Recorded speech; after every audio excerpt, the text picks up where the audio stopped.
Yes, good afternoon everyone and welcome to our continuing coverage of round one of the 2021 OPTUS WAFL season here on Front Row Screens as we pan towards Steel Blue Oval in Bassendean for our Saturday match of the day. Swan Districts and Claremont. Claremont are looking to put behind a horror off-season which saw them lose their captain, their coach and a key defender in the space of a few months. Swan Districts have got a few exciting returns in their lineup and a couple of debutants to booster their squad in 2021. My name is Paul Persick, and as always, it's a great pleasure to have your company on this Saturday afternoon. And joining me for expert comments in this game is the always talented, always sensational Jenny Wallace. Hello, Jenny. Hello. A great afternoon to you.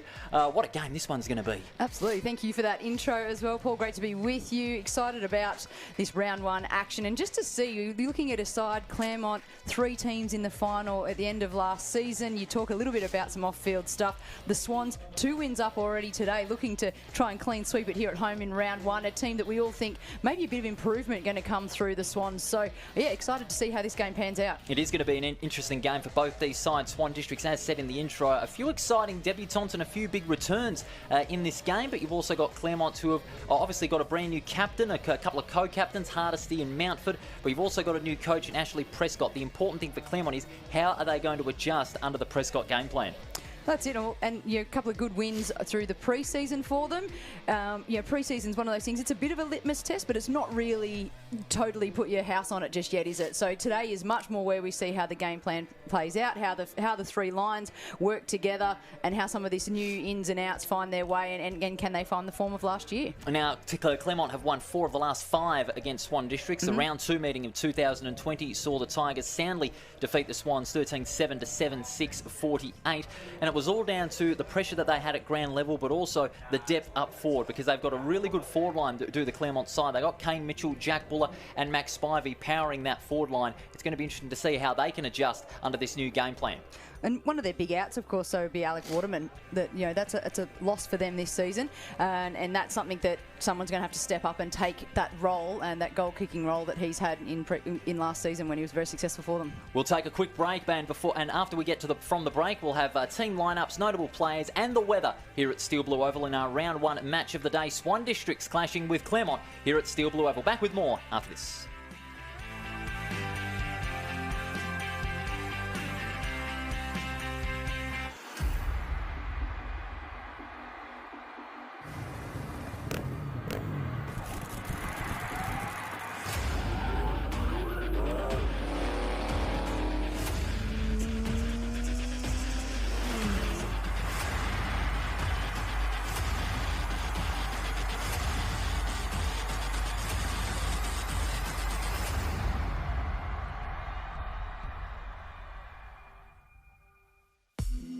Shatterguard has been installing Perth's best shutters for over 30 years. With no advertising signs on your front lawn and no sales gimmicks, visit shatterguard.com.au.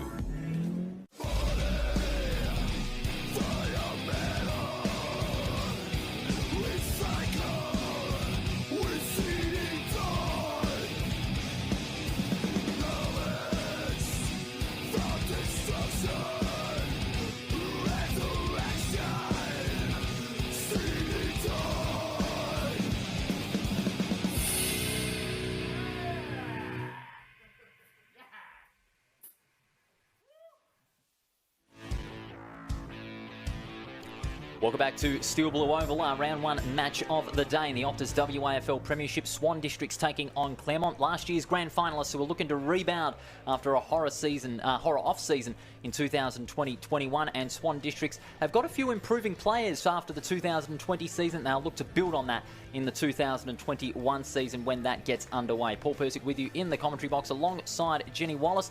Jenny, we're going to have a look in a moment at some of the key players and, of course, the overall team lineups. But we'll go to some of the key players first of all, and one of them for Swan Districts and Claremont. First of all, Swan Districts, Matty Riggio, of course, a veteran in the WAFL. He's played over 201 games, current captain of Swan Districts. He'll look to make a big impact early.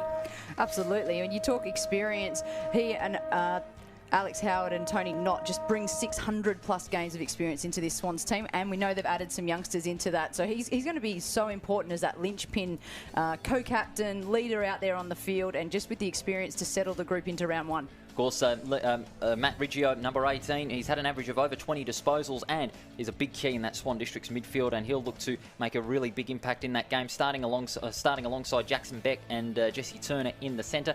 But for the Tigers, Kane Mitchell, he is number 1 in that Claremont side, originally coming from Port Adelaide, his 127th game today, and 23 possessions, a couple of goals, 4 marks, and also 5 tackles in a game.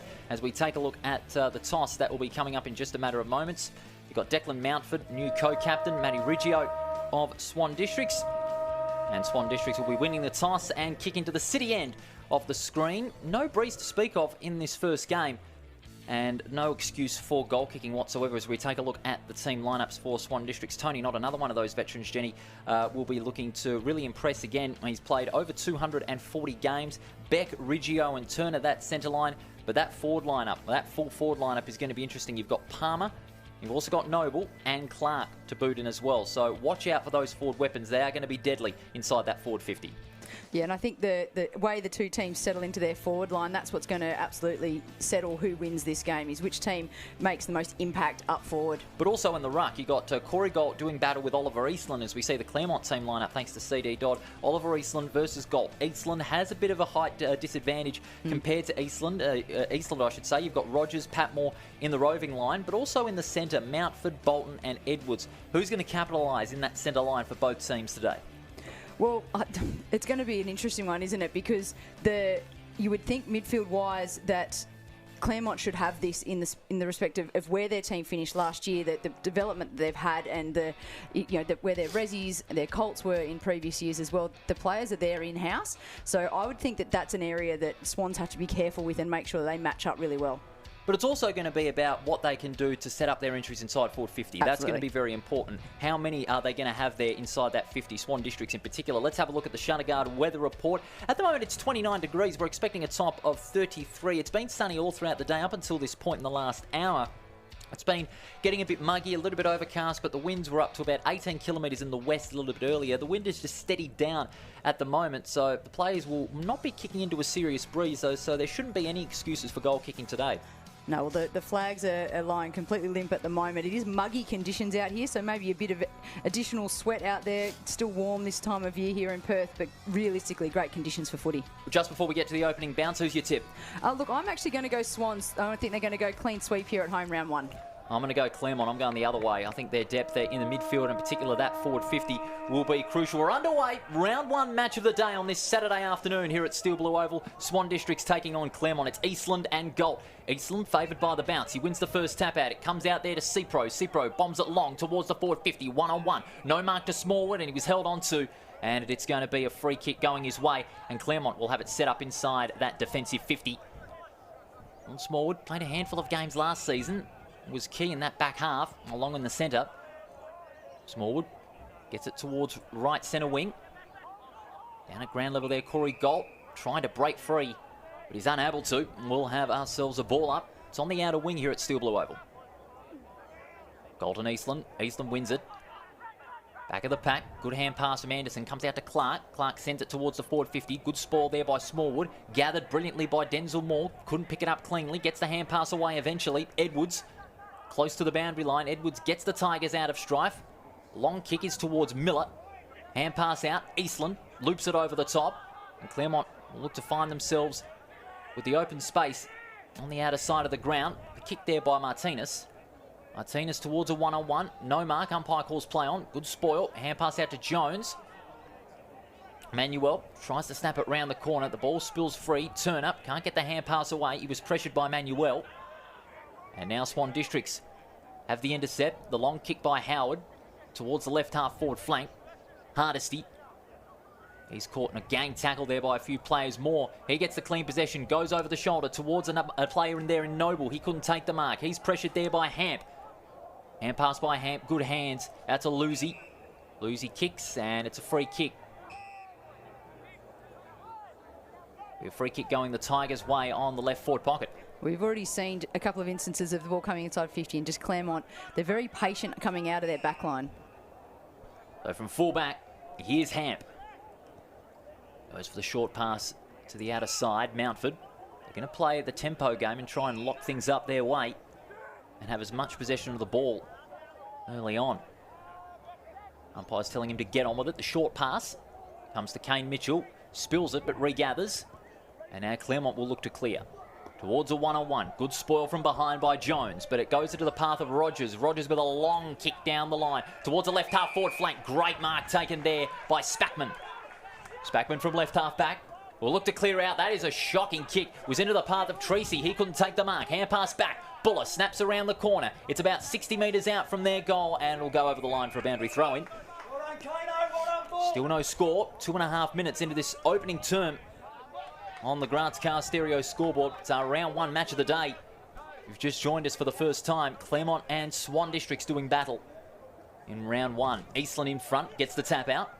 Fisher, one-on-one with Lucy. Ball beats them both, and we'll have ourselves another stoppage. And the ruck battle's going to be really mesmerising today, I would think. Galt for Swans, obviously a leading area for him. The key area for them is to win as many hit-outs as possible. Thrown in, Eastland in front, straight to Fisher. Fisher just sends it long towards centre half forward. And at ground level there was Manuel. He couldn't take the mark. Ball spills free. In front there was Baldwin, but intercepted brilliantly there by Riggio. Riggio gets the hand pass out. It's towards the forward 50. One-on-one. No mark taken there by Palmer. Good gather. Goes with the left foot from 35. Is it going to bounce through for the first goal? It is! Jesse Palmer gets the first goal on the board for Swan Districts. 3.5 minutes in. And it is the Black Ducks, Jenny, that draw first blood. And all from winning the tap out down in front of our commentary position and then moving the ball quickly. They went with pace. It wasn't necessarily clean to hand, but geez, they put pace behind it. And Palmer, once he managed to sort of get that ball in his possession, great finish. Certainly was. He was able to compose himself inside that forward 50, get on the left foot and snap it from 35. It was a well-deserved goal, and that gives Swan Districts first blow in this game against Claremont. Palmer kicked 3 in the pre-season couple of games and gets his debut off for the Swans very nicely. Muggy conditions here at Steel Blue Oval. A good crowd that is present as well. We'll also keep you up to date on the other game that is going on, South Fremantle and West Perth, as well as the Demons doing battle with the West Coast Eagles, and is over at Mineral Resources Park. Galton Eastland, bounce favoured Eastland there, and the umpire will call that one back.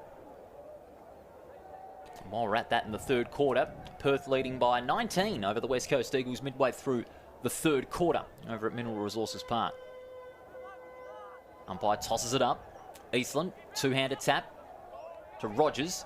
Gets the hand pass out. Bayok out at ground level. Intercepted by Lim. Good play by Lim at ground level. Kicks it across the ground towards a one-on-one.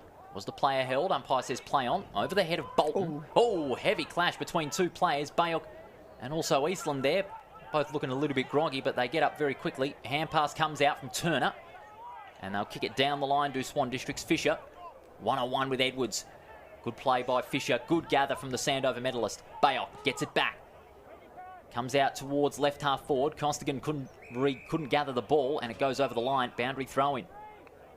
Again, just a really good example of Swans really trying to gun forward, aren't they? They're trying to surge forward as quickly as they can. That last kick didn't connect the way they would have wanted to. It fell into space in front and sort of then dribbled over the line. You get the sense that they're trying to just get it in as quick as they can, as many opportunities as they can. I have to say, at this stage, Eastland's winning the taps thus far. He gets it out to McCracken. He bombs it long down the line towards a 2-on-1. No mark to Costigan. Ball spills free, close to the boundary line. Claremont looking to get themselves out of strife. The hand pass inboard to the path of Bolton. Playing a bit erratic here at the moment, Claremont. Good tackle applied on McCracken. Palmer turns it over, and now Claremont are away. Yeah, here they go. Here's Lim. Short pass. And finds Carter. Gets it back to Lim. This is a good run on from Lim. Lim sends it long towards the forward 50. No mark to Buller, and he does get it on the second grab. And again, a beautiful run on by Lim. Carried on with the momentum when the ball was travelling along the wings, and a well-weighted kick into the path of Buller, as we see, Jen, on the CD Dodd replay. Yeah, really beautiful lead up. Once they sort of stopped that chaos ball, Claremont, and settled into it, they just found their targets. Beautiful handball back inside that set up that final kick. And so quick they were able to move that ball, and so accurate. See if he can finish this off. Jack Buller, this is his first league game. And what about this for your first goal in league football? If he can get it, strikes it well, but it's to the left-hand side. It's across the face, and it is aimed behind. Some 7 minutes into this opening quarter. 6 points plays 1 here at Steel Blue Oval, and the umpire's blown the whistle. There's a free kick And it's down at fullback. Free kick will be taken by Spackman. Spackman from fullback, sizing up the options to try and find the loose man in that defensive 50. Umpire's going to say, get on with it in a moment. It's not a great deal of movement in front of him, is there? Very stationary. And Claremont setting up a nice zone from the look of it, trying to figure the way through it. Spackman plays on, sends it out of the back pocket, back towards left half-back. Getting a fist on it there was Barton, knocking it Claremont's way. Lim collected in that passage, down at ground level. Cipro, good hand pass, Bayot gets it out. He was caught as soon as he disposed of it to the path of Mitchell. Spackman, partially smothered by the Claremont defender. We'll have ourselves a boundary throw-in. 8 minutes in into this matchup if you've just joined us. Jesse Palmer getting the first goal of the match. And number 42, Jack Buller, getting a behind to trim the margin slightly to just 5 points. Pushed out of it there. Cipro snatches it away, gets boot to ball towards right centre wing. Not gets the spoil on it, but 2-on-1 favouring the Tigers. Here's Lucy. He sends it inboard. That is a risky kick to the path of Palmer. Keeps it in front. Will he go off the ground? No, he doesn't. Gets a hand pass out to Jetta. Can he break through one? He's held off it. Umpire calls play on. In fact, no, it's a free kick. He was held onto, and it's going to go the way of Lewis Jetta, playing his first waffle game in 4 years. He played with East Perth before a stint at the West Coast Eagles. And, of course, played at the Sydney Swans as well. That famous run across the MCG up against Cyril Rioli. And this will be for Jetta's first waffle goal in 4 years, if he can steer this through. From outside the 50, gives it everything he's got. That is a magnificent kick! Lewis Jetta with a big ball burster to increase the lead for Swan Districts. Well, there's the class, isn't it, that you expected. We got excited when we knew that Lewis Jetta was going to be playing today. You can sense the home crowd gets up and about with that. Just a simple 3 or 4 step approach and really good contact, good ball drop, and steered it directly through. Lovely follow through too from outside the 50. Lovely kick to start, and he had a quick burst at the start of the game, went off and had a little rest, and then he's only just come back in off the interchange, so maybe sort of a burst type role for him. This is his first waffle goal in 4 years and his first for the season. He played 34 games previously for East Perth, and now he's started with a bang.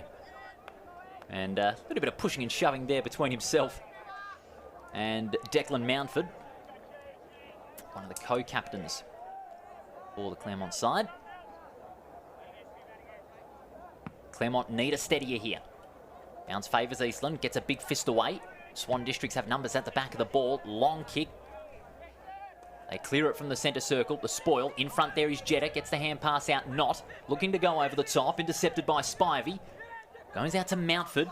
And now Claremont will look to clear through Bolton. Goes inboard there and finds Martinez. Off centre half-back. Clearing kick towards left half-back. And the mark taken by Hamp. Oh, he spilt it, but regathers. Hamp goes down the line. Good punch away there from Edwards. Close to the boundary line. The Tigers get out of strife. The football comes out to Lim. Lim goes inboard. Risky kick, but the mark taken by Martinez. Martinez alongside the centre square. Short pass. Finds Bolton. And now they're going to clear it. They're going to play it out wide here. It's a risky kick. Intercepted. No, umpire says play on. They catch a lucky break, the Tigers. It's a long kick towards the forward 50. No mark taken. Down at ground level there was Spackman. Costigan looking to get the hand pass away. Ball tightly congested inside that forward 50. Sidestepping there was Barton. And now Swan Districts can clear it out of that defensive 50. In front, Galt couldn't take the mark. Martinez gets bumped off it as soon as he got the hand pass away. Bolton goes back now. Finds Smallwood. He clears it out for the Tigers. A short pass comes in and finds Ryan Lim. Lim on the attacking side of centre. They need a goal here to steady the tide as they trail by 11 points. Buller out the back. Well spoilt there by Jones. And the numbers around the football favouring Swan Districts on this occasion as Stevens clears it out. Towards a 1-on-1. In front there is Lucy. In a foot race, he wins it out. Oh, almost gets caught there by Edwards. Good second effort by Edwards. But it disposes out to Lim, and Claremont are away yet again. Edwards has laid 3 or 4 tackles in the last minute just in that passage of play that went up and back, up and back. He had multiple follow-up efforts. Just trying to slow the run of Claremont. Very good job from him for Swans. Free kick for some holding on. That's going to go the way of Swan Districts on right half back. momentum's been with them. The way they've been able to emerge from that chaos ball situation out of defence and make opportunities deliver inside that forward 50 has been working wonders so far for Swan Districts, as it was a long kick out towards the attacking side of centre and the ball spills over the line. Still early going over at Fremantle Oval. South Fremantle taking on West Perth. West Perth have the first goal some 2.5 minutes in the other game that has been played today here at Steel Blue. Swan Districts leading by 11. Oh, big hip and shoulder there, and the Swan Districts player, he is worse for wear. He went down like a sack of spuds as play goes on. Martinez kicks it towards left centre wing, and it'll be a boundary throw-in, and the player is limping off. He's coming straight off, clutching his shoulder, just took a bump right onto that left arm sort of shoulder point, and doesn't look comfortable at all. As soon as he was able to get to his feet, started heading towards the bench, holding his arm close to his chest. Good ball movement from Swan Districts here. The hand pass comes over the top to Turner. Turner with a long probing kick towards the forward 50 and out in front there. Good mark taken with the back of the flight. With the flight of the back of the ball is Martinez. Going to send it out wide, finding Hardesty. It was Devon Costigan that went down, Paul. That's going into the interchange race now with that injury. Well, let's hope Costigan can recover quickly as Turner with the left foot towards the hot spot. 2-on-1. Palmer out the back. Well spoiled. Close to the boundary line, and it goes over, beating both Lucy and Bayer, beating both Lucy and Edwards for a boundary throw-in. And the ball is stopped at about 5 minutes. In fact, it's a free kick. The umpire's paid a free kick for a push. It's going to go the way of Edwards. And we're just having a look at the injury to Costigan. So this will extend the lead to 17 points if Edwards could kick it. 2 steps. And he's got it. Thomas Edwards gets the Swans' 3rd goal. They go to 3 straight 18. The margin now extending to 7 points. Some 14 minutes into this opening quarter on the Grants Car Stereo scoreboard. Well, if ever there's a reward for effort, that's a great example of it. Edwards was involved so heavily when they were coming down the far boundary line, and there was up and back, and finally when he got his opportunity there, not an easy finish by any means, he made it look good. And just a, as I said, reward for hard work that he'd been putting in. Fine follow through too. Around the corner goes Edwards on the CD dot replay. Just a little fist bump to the crowd, home crowd. Well, he knows he's pumped, because Swan Districts are away to a very fast start in the early goings of this game. And you said it yourself, Jenny, Swan Districts got a few exciting players coming back into the club or making their debut with the club under Adam Pickering. And they have got a couple of excitement machines at all ends of the ground. Yeah, absolutely. Quite a bit of youth. Then there's the 3 I mentioned in the pre-game in Riggio, Howard and Knott, who've got so much experience. Ball still in the centre circle. Dispossessed by Fisher. And now Swan Districts again getting the centre clearance out. Great play there by Waite. Breaks through one tackle and sends it long towards the forward 50. Palmer couldn't take the mark. Jetta out the back with the crumb. Snaps around the corner for his second. He's got it! Lewis Jetta is catching fire for the Swan Districts. He's got his 2nd goal, and they go to a 23-point lead in the 15.5-minute mark on the Grants Car Stereo scoreboard. Well, just no answers at the moment for Claremont and the run and gun footy that Swans are playing in this first quarter. Lewis Jetta is getting the crowd involved. That's always dangerous, isn't it? And when you have a marquee name like Jetta come back to this league, and you get the home crowd excited by it. Obviously an odd year, WAFL last year. This year looking like it's going to be much more WAFL normal, and you've got Jetta in there to light it up, and that's 2 goals the first quarter. Worth the entry. They've kicked 3 goals in the last 6 minutes of Swan District, so Claremont are looking really rattled at the moment. What can they do for a response? At this stage in the quarter, no doubt Ashley Prescott will be a pretty nervous man at the moment. Yeah, they need to get their hands on the footy, don't they? They're not getting first use at the moment.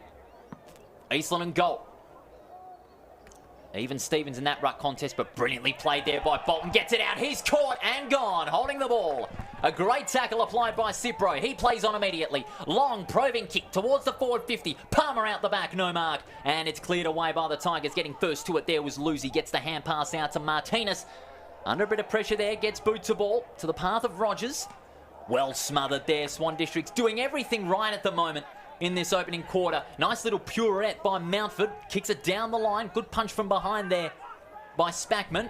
The hand pass comes out. Spivey kicks towards the forward 50, 1-on-1, and out muscling England there was number 42 there in Collins. Collins selected at fullback this afternoon. Going to send it out wide. Over the top. No mark taken there by Noble. Second grab. Hand pass out to Turner, who gets bundled out in a beautiful tackle there. And we'll have a ball up on the attacking side of centre for Claremont. A score must, a big must, for the Tigers at this late stage in the opening quarter. Galton Eastland. It's been even Stephen battle in the taps, but the hit-outs to advantage in the critical stages have been going the way of Galt. Free kick to the Tigers. Advantage is paid. England towards the forward line. That looked to have been a push. Yes, it was. In fact, it was Manuel in the one-on-one, and Manuel will get the free kick for the push in the back, and he'll have a shot for goal from about 45 metres out. In his 50th game today, Paul, as well. Wonder if he can celebrate the milestone with getting one through the big sticks. Well, he's kicked 57 goals in his first 4 seasons with Claremont. Kicked 4 in the second semi-final against South Fremantle last September, including 3 in the final quarter. So his influence inside that forward 50 can be critical in those crucial stages in the game when it's in the balance, and he's a lovely kick as well. He's come through really well in the pre-season. 4-4 for him at the moment. So this for his first goal in his 50th game. From 45 metres out, drop punt on its way. That never looked like missing. A magnificent kick for Manuel. That's the steadier they needed. They go to 1-1-7 to Swan District's 4 straight on the Grants Car Stereo scoreboard. 19 minutes into the game, a big steadier needed for Claremont. Exactly what they needed, and you can see, I think from the coach's box perspective, they just know that for Claremont, they've just got to get their hands on the ball, and when they do, they're connecting so well with their short hand passes, looking at 45s, switching, and just finding their targets while they run and gun really, really well. But Swans just hadn't let them have the ball in the majority of this quarter. And they've gotten physical as well as Swan Districts. They've applied more physical pressure in this quarter than Claremont Agreed. have. Claremont, I don't want to be too harsh on them, but I have to. They've been pretty soft in this early going. But if they can get a couple of late goals in, then they'll have the momentum back their way. Agreed. And for Swans, they just need to keep this fierce approach on the ball going because it's working for them. It's just whether they can maintain this high-intensity footy for 4 quarters. Demons leading by 13 over the Eagles 25 minutes into the third quarter in that other game. And the Falcons leading by 5 over the Bulldogs over at Fremantle Oval. And again, another hit out to advantage by Galt. But Fisher's bundled in a beautiful tackle there. And we'll have a repeat in proceedings. Fisher, in his second full season of WAFL, came over from the Northern Blues in the VFL.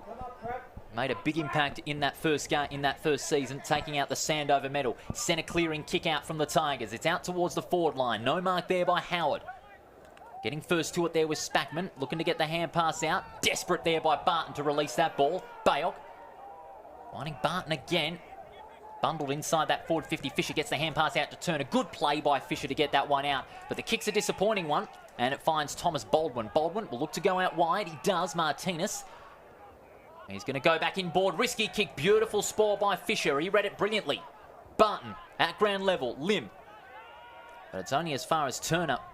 Hand pass out. Turned over. England. Back to Lim. They've got the run on here, Claremont. They go back to Lim. It's a centering kick towards a 3-on-1. An awfully risky kick. And Nelson Waite marks a good intercept mark down at fullback. He's going to go out wide to find Collins on the left back pocket. Collins short with the left foot, risky. Oh, bit of high contact there on Spackman. He'll take the free kick.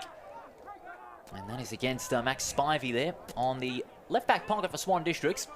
It's going to go down the line towards right centre wing. Big pack of players flying. Good spoil there by Rogers, and it'll be a throw in alongside our broadcast position. Just gaining metres, getting themselves out of trouble there. Swans just go down the line and hit the pack that had the 2 tall men engaged in it. 24 plays 7. Swan Districts lead it. Gold out in front, gets the tap out, only as far as Spivey. Releases Rogers. Snaps around the corner. They'll contest about 55 metres out. Spackman in front, and a good use of the body there by the Claremont player. There's a little bit of pushing and shoving there. Buller getting involved with weight. But the umpire saying, hey, calm it down. Still in the early goings. The intensity does seem to boil over in these round 1 matches, Jenny, amongst the pressure and excitement of WAFL returning here in WA. Eastland gets the tap out. Bayok at ground level. Gets the hand pass out only as far as Edwards. Sends it long to the hotspot. 1-on-1. Buller from behind. But he was caught napping in that 1-on-1 contest. The mark taken by Collins. He's had a couple of good minutes down back. And he's going to go for the short pass to Waite. Not 15. Umpire calls play on. Waite goes across the ground. And that's a lovely kick too, finding Spackman, who's on his own.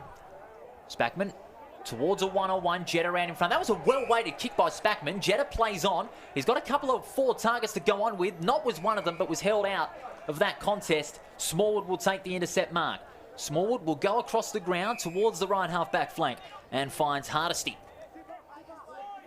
Declan Hardesty will play his 50th game next week in the grand final rematch against South Fremantle.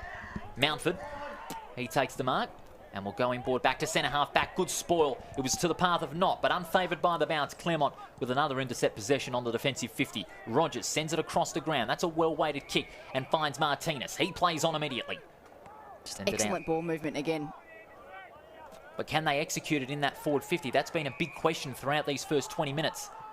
Bolton gets it back to the path of Buller, but that kick is nothing but nothing. And it'll be a boundary throw-in.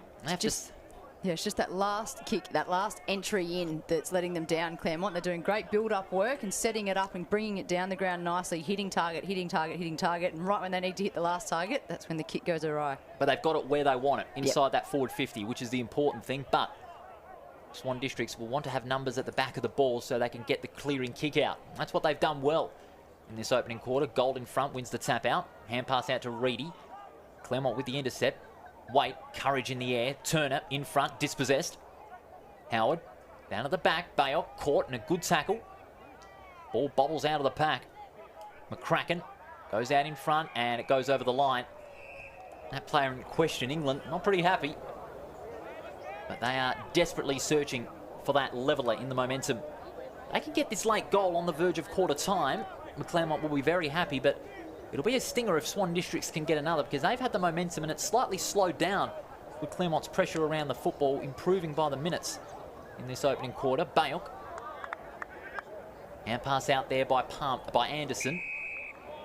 And it'll go over the line again for another stoppage. Swan Districts have gained about 20 metres.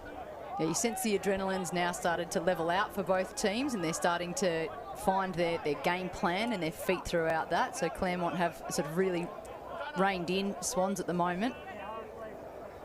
Got from behind, loses out to Eastland in this instance.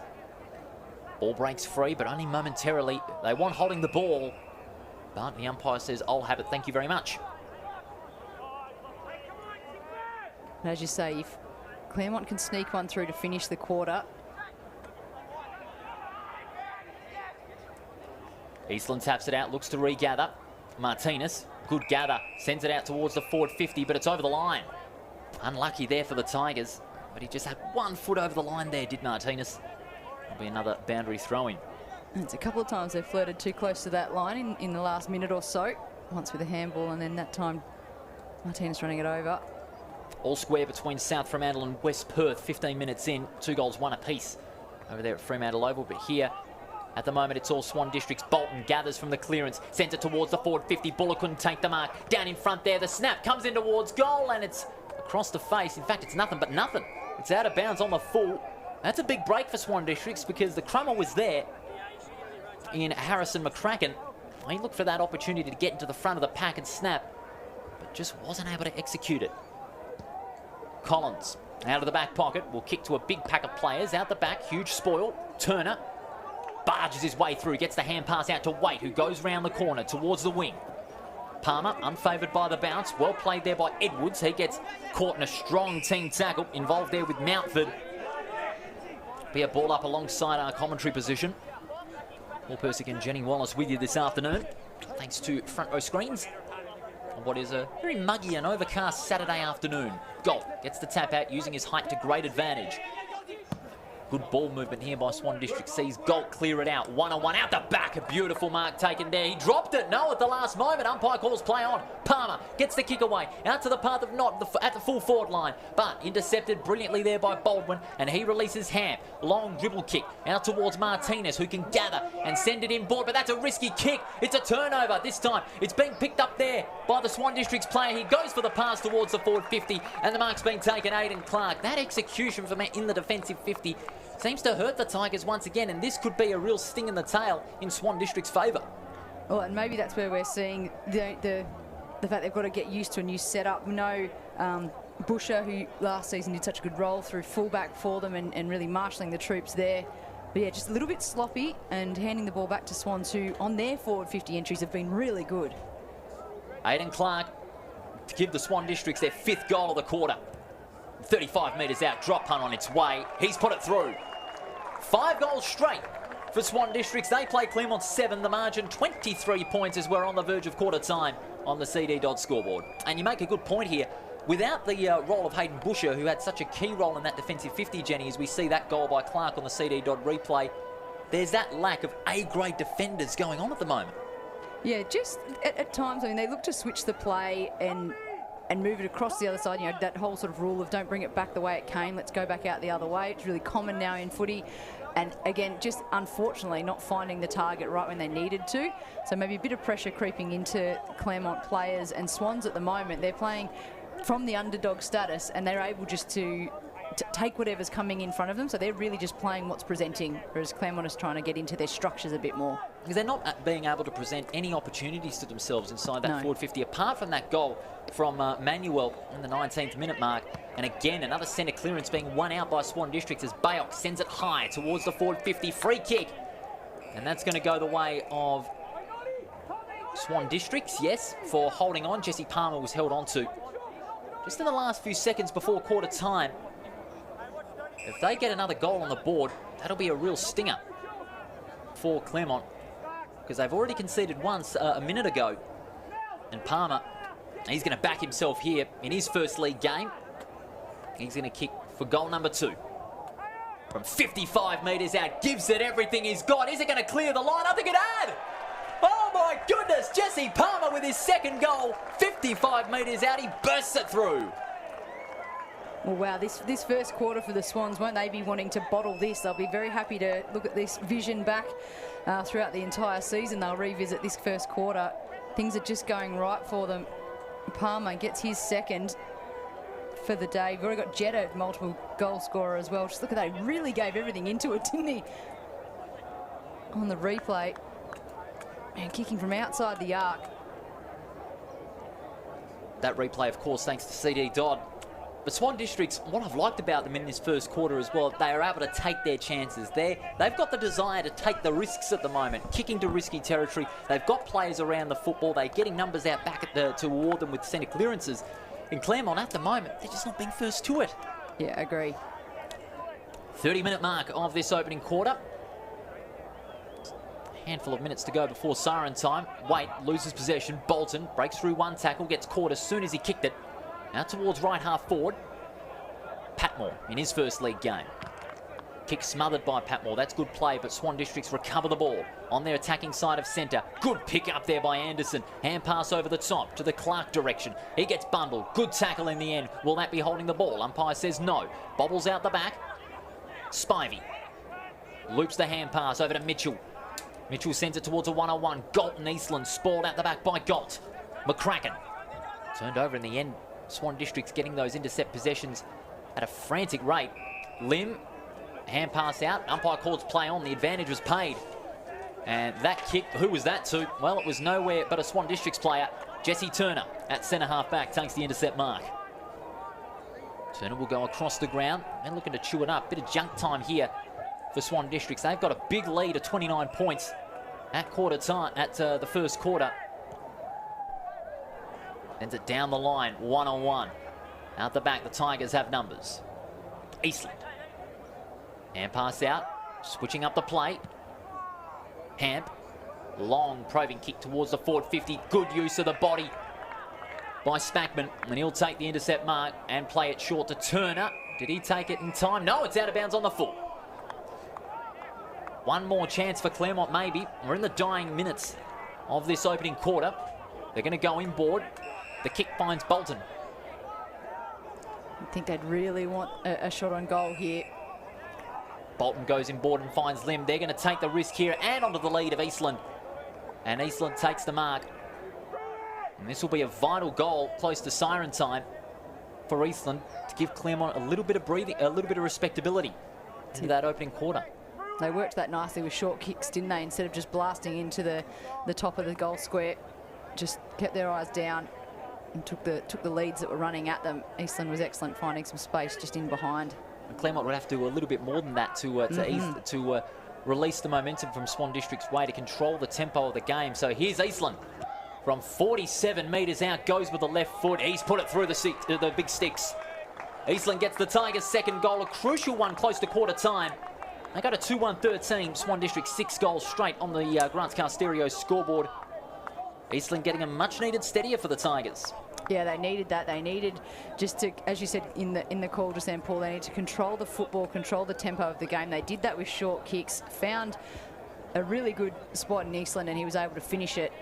That'll give them that little bit of breathing space to go, guys, when we play our footy, when we get our hands on the ball first and we control it, look at what we can do. And it's just Swans who've been so good at just controlling the game at the moment and getting first use of the ball. They've not let Claremont have a look in. Eastland also, he could do a lot more around the football. Galt, he's stuck in the ruck contest. He can get the clearances out, but Eastland can do so much more. He can play a bit up forward and even in defence as well. In the hit-outs battle, however, 16-7 in favour of Corey Galt. So Galt making a really big difference in this match thus far. Galt snatches it out of the contest, gets boots a ball. It's a high one towards centre half forward, and running back is Lucy. Plays on immediately, moves it across the ground and towards Lim, who takes the mark. Lim on left half back. Not a lot of options presenting inboard, so he's just going to be forced to chip it short. There's the siren. An emphatic opening quarter for Swan Districts. They are 6 goals straight, 36 to Claremont, 2 goals, 1-13. An emphatic opening for Swan Districts. The momentum's with them at the moment. Absolutely. Huge first quarter here at home in front of the home fans. To be 6 straight is what's impressed me so far in this quarter. It means that when they've gotten the opportunity, they've taken it, and they haven't really messed around with the ball. They haven't overhand passed or looked to overkick Swans. That's what's impressed me the most is, yes, there's been a bit of surge forward footy and a little bit of chaos ball, but when they're within 55 metres of goal, they've just snapped and gone, and they've pulled the trigger, and it's working for them. It's the risk-taking that Swan Districts have got at the moment, and it's handed them a big lead, a lead of 23 points at quarter time. We'll take a break from Steel Blue Oval, but when we do come back, all the second quarter action as Swan Districts lead Claremont by 23 points.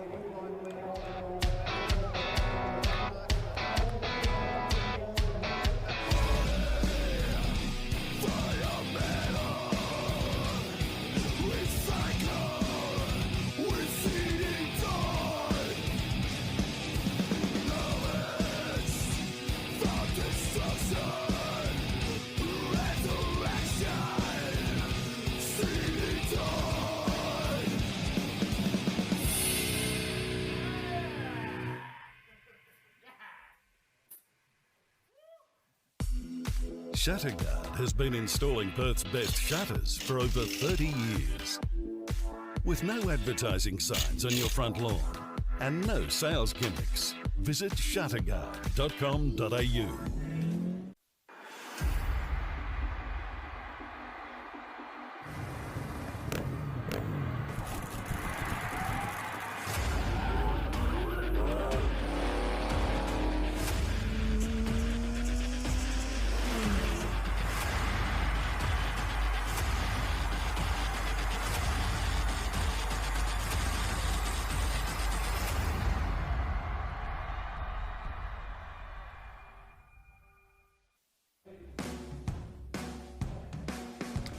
Quarter time here at Steel Blue Oval in our WAFL match of the day on this very muggy and grey Saturday afternoon. But what's not grey is the play of Swan Districts. They are looking impressive after quarter time. 6 goals straight, 36 to 2-1-13. The margin, 23 points. Paul Persick and Jenny Wallace with you, all thanks to Front Row Screens. And Jenny, well, who would have seen this coming at the beginning of the afternoon? But the Swan Districts, to their credit, have gotten off to a fantastic start, whereas Claremont, well, they got a lot of work to do. Yeah, you're right. Claremont do have a bit of work to do. They've shown in patches throughout that first quarter that when they get first use of the ball and they can really maintain possession, they find their targets really well. They're quite patient in their build-up. They'll look at short kicks. They won't just blast long. The challenge for them is that Swans aren't giving them as much of a look in as I think they were expecting. So they might need to bring some bit more intensity, some more fierce attack on the ball to try and match the intensity and the adrenaline that Swans are started this game with. CD Dot highlights of this first quarter. As you see there, Palmer, he's been a big threat up forward. He's got 2 goals, as well as Jetta, the big name who had just come off a stint from the West Coast Eagles. He's got 2 goals, others to Edwards and Clark. But also amongst the possession getters, we also got the likes of Corey Galt dominating the contest at the moment. We'll go to a couple of those stats, Jenny, because we've got Ryan Lim, I should say, and Jai Bolton with over 10 possessions. Lim has 14, and Lachlan Martinez has 8, evenly spread out. Jesse Turner has 9. What a great start he has had, Jesse Turner, the number 29, inside that defensive 50, getting key intercept possessions when Claremont looked to penetrate that forward 50 with some short kicks, slowing down the tempo. Yeah, Turner has been really good, and along with Jackson Beck and William Collins at the back there, they've actually managed to, when it has come into their defensive 50, they've repelled that quite well. Something that we thought Claremont leading into the game, we knew they were good across all their lines and known for their patience out of defence. I think Swans have shown that they've got that in their game as well, and so those 3 in Turner, Beck and Collins have been really good at the back for the Swans. From a Claremont point of view, you've got a couple of positives. Ryan Lim consistently amongst the possessions. He's been good when Claremont have got that run on going when playing the ball towards the outer wing.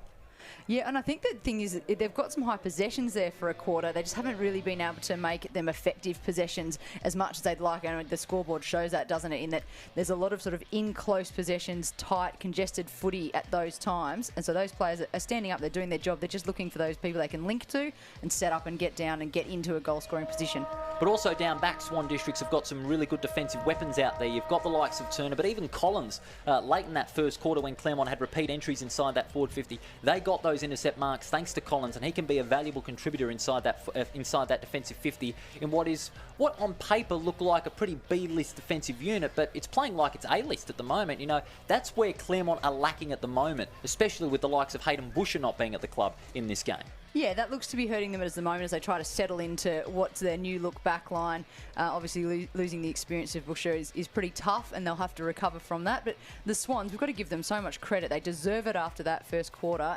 Whether they can maintain it for 3 quarters, that's their next challenge. But I've been really impressed with just their positioning. They've read the ball drop really well, and they've held their attacking opponent in really good body positions to mean that they're the one that gets to, you know, at least halve the footy and bring it to ground and do it that way. So, yeah, the Swans, a lot to like so far in 1 quarter of footy that we've seen. Especially their ball movement and their intensity at ground level. They showed a lot more desperation at ground level than what Claremont did. They were able to get more numbers around the football and capitalise on those by clearing out with tidy hand passes, because the delivery and execution is what's been very good for Swan District so far. Claremont, they've just had none of it for much of that first quarter. We expected before the game that Claremont's mids, because they've got a star-studded midfield when you've got the likes of Mountford, Bolton, Kane Mitchell, who can play a bit of midfield and up forward. They're just not executing in their possession, and those intercept possessions are coming at the plenty for Swan Districts at the moment, but never count out Claremont in this instance, because they are a grand final team. They know they can play better than that, and I reckon the coach, Ashley Prescott, the new coach of the Tigers,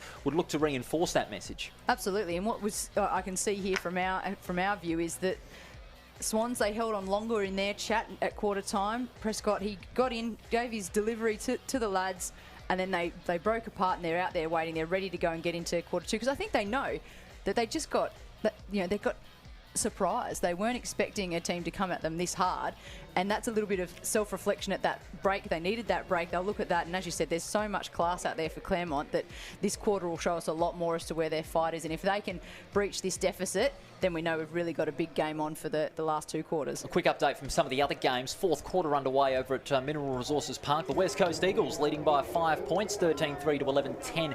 And over at Fremantle Oval, West Perth leading by a point over South Fremantle, 3-4 to 3-3. What is a big bonanza of Saturday WAFL football. We've got a big final 3 quarters coming up here, so stay with us on front row screens. Claremont and Swan Districts doing battle. Swan Districts leading by 23 points. 6 goals to 2 in that opening quarter. 2 to Jetta and 2 to Palmer. The others to Edwards and Clark. Manuel and Eastland, the only goal kickers for Claremont.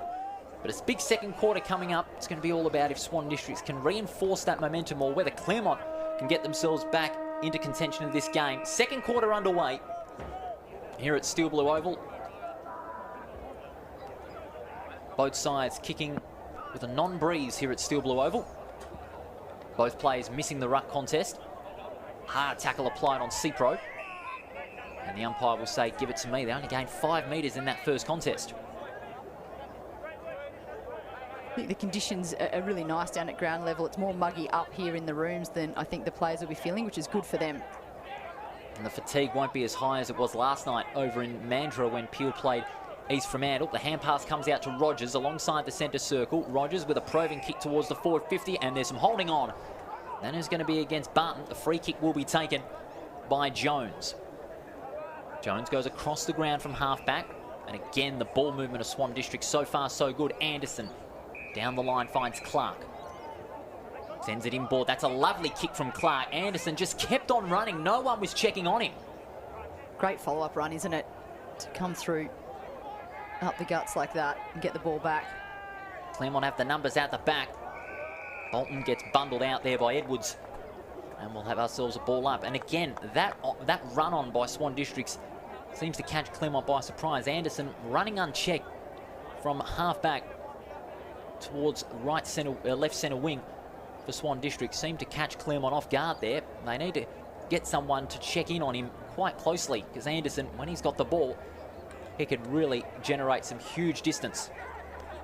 Turner, centre half back, goes for the hand pass at ground level. Jetta, umpire calls play on.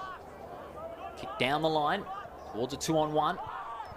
Barton couldn't get clean possession. Taken by Clark. Clark sends it long. They'll contest about 40 metres out. No mark to Germs.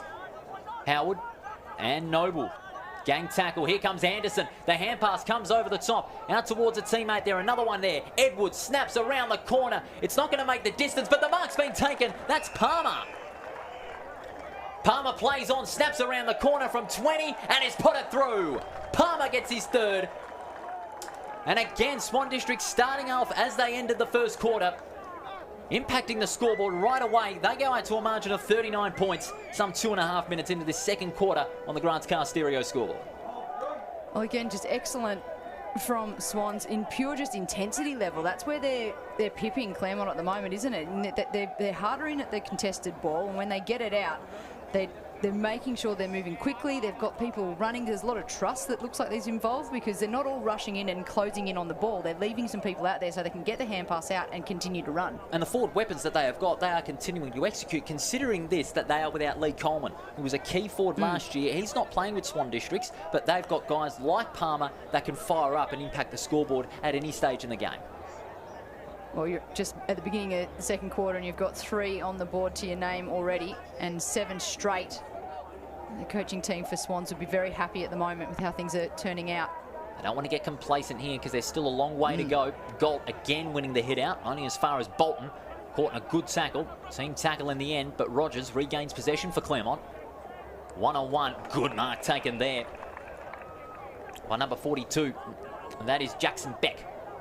Sends it out wide. Collins gets the hand pass out, doesn't get much distance, but Collins gets it back. Looked to have been out of bounds there, but the umpire calls play on. Hand pass comes out. Martinez sends it to a 2-on-1. No mark. Good spoil there by Spackman. Regains possession and gets boot to ball. Back to the centre circle. 1-on-1 from behind. The spoil comes from Noble.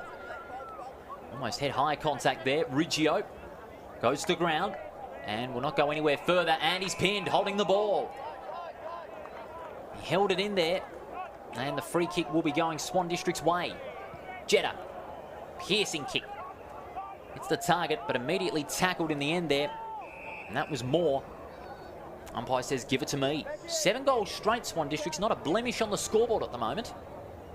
Their accuracy towards the forward 50 and in front of goal, proving very strong in this early going. Goal. One-sided ruck contest there. No mark, not 15. Umpire calls play on. Riggio goes to ground, gets the hand pass out. Cipro. Around the corner, it's an up and under kick. Edwards out the back, couldn't get there in time. Got it on the second grab, it was touched. Umpire calls play on. And he gets caught in a tackle put on by Lim, and the umpire says, I'll have it. Even that, he left his defender for dead then, didn't he? Really sprinted in hard trying to affect that ball, that high ball, and its drop. Galt again within another hit out. Palmer, hand pass out, intercepted by Bolton. Long kick towards the attacking side of centre for Claremont. At ground level, Bullock, great play. Hand pass comes out, intercepted there by Jones. Claremont again with the offensive turnover. It's a long snap towards the vacant goal area. Barton was first to it. gathers on the boundary line, goes through one tackle, will snap over the corner from 10 metres out, and it's across the face. For a behind, that's a lucky break for Swan Districts. Barton looking for the free kick, but to no avail. They go to 2-2-14. 7 goals straight, 42 CD dot scoreboard. We play 5.5 minutes in this second quarter. Beck towards left half back. Again, the ball movement of Swan Districts dictating this game. He is not. Sends it down the line towards the outer wing. Good spoil from behind, only as far as Jones. It's the hand pass out. Noble kept it to himself. Goes towards right half forward. Edwards, no mark. Under pressure, 2-on-1, and again, numbers out the front of the football, favouring Mountford. Mountford gets the kick away, and that's a good mark taken in the end there by Bullock, who's pushed up the ground. Bullock goes down the line. Manuel from behind. Does he take it on the second grab? He does, but it was touched. And the umpire says, I'll have it. Manuel looked to have been stiff on that one, but the spoil came in from Ursek. He did well to get front position, then just the touch from behind. Gold again with the head out. Tries to regain possession, but is taken out there by Bolton. Ball's just inside Claremont's 50. They need a much needed steadier in this one. They want to keep in the contest. Anderson snaps it, up and under kick. Mountford with a big leap, no mark. Noble tackled over the line. And another stoppage. This is what Claremont want. They want to dictate the tempo of this second quarter. Swan Districts, they're playing the fast-flowing game. Claremont going for the short pass, chip and run, chip and run. That's what Hawthorn used to do in their heyday in the premiership days. And at the moment, it stops Swan Districts from getting goals every 5 minutes at this stage. We've played 7. But Claremont will look to score one themselves as the kick comes towards the forward 50, and Collins takes the mark, and that's 50. Well, you certainly wouldn't want a 50 when you need a steady up. That 50 against McCracken. And Swan Districts will look to get on with it, and they do. Collins goes inboard, and that's a wasted opportunity. Mark taken by Tracy. Awfully quiet in the opening quarter is Tracy. Boots it long, 2-on-2. McCracken regains possession. No held, umpire calls play on. And a beautiful pass, looping it over the top, finding Callan England. Yeah, that was a clever little kick. Hand pass comes out. The shot from 45 metres out. He's put it through the big sticks. That goal was by Ryan Lim. Lim gets the steadier for Claremont. And they go to 3-2 to 7 goals straight on the Grants Car Stereo scoreboard. 8 minutes in. Look, just what they needed, Claremont. They got the ball they sort of created some stoppages and slowed down the play, and then they were able to get the ball. I mean, even when they gave away that 50 and we thought, oh, that's the last thing you needed right now when you're trying to control the footy. Tracy impacted the game with that intercept, sent it straight back down, and they were able to, with some really clever little kicks. Again, it's the little kicks that are working for them when they're in possession of the ball, and I think that stoppage game at the moment, try and slow down Swans, is going to be key for Claremont. They want to continue that tempo game going their way. They want to restrict them to at least a goal or 2 in this second quarter, but they'd have to kick 5 themselves. Now, that may seem a hard task in itself when you're about 23, 25 points down at quarter time, but it can be done. And this Claremont side, with the players that they've got on their best 22, they can do it. It's just going to be all about how they execute. The other thing slightly in Claremont's favour is that Devon Costigan went off in the first quarter, didn't he, with that shoulder complaint after taking a bump to the shoulder. We haven't seen him return. I think he might be done for the day, to be fair. So that means they're 1 down. Bolton, hand pass out, shares it along with Mitchell. Bolton swings onto the right foot towards a 1-on-1. Out the back, no mark taken there by Spackman. And gathers, gets it out to Waite. Now Urseg plays it along the wing, spoiled there by Martinez, goes over the line. That was just good footy from both teams just then, battling it out. Working hard to ensure that no one got a clean possession, just getting a little bit of touch on the ball. 22 points the difference. Played 10 minutes in this second quarter. Tap comes out, Bolton. Hand pass to England, looking for options. Now Rogers. Rogers goes down the line towards a 2-on-2. Over the top, no mark there by Van Rooyen. Van Rooyen gets it back, hand pass out. Patmore now finds Tracy. Partially touched, umpire says play on. Bullet barges his way through. Good play by the Tigers. England close to the boundary line, looks to send it to the hot spot. Here comes McCracken running out the back, couldn't take the mark. Tap forward, only as far as Patmore. He gets bundled out, close to the boundary line and over. We'll have a throw in, about 20 metres out from Claremont's goal. Another one here, and you can see the ledger possibly going back the Tigers' way. Buller now in the ruck. From behind, loses the hit out to Galt. Ball comes back, turned over. Patmore gathers, gets the hand pass out. They look to go back to Patmore, but he's under pressure. Loses the ball to Turner. Turner straight away tackled by a 19 player there in England, and we'll have a throw in.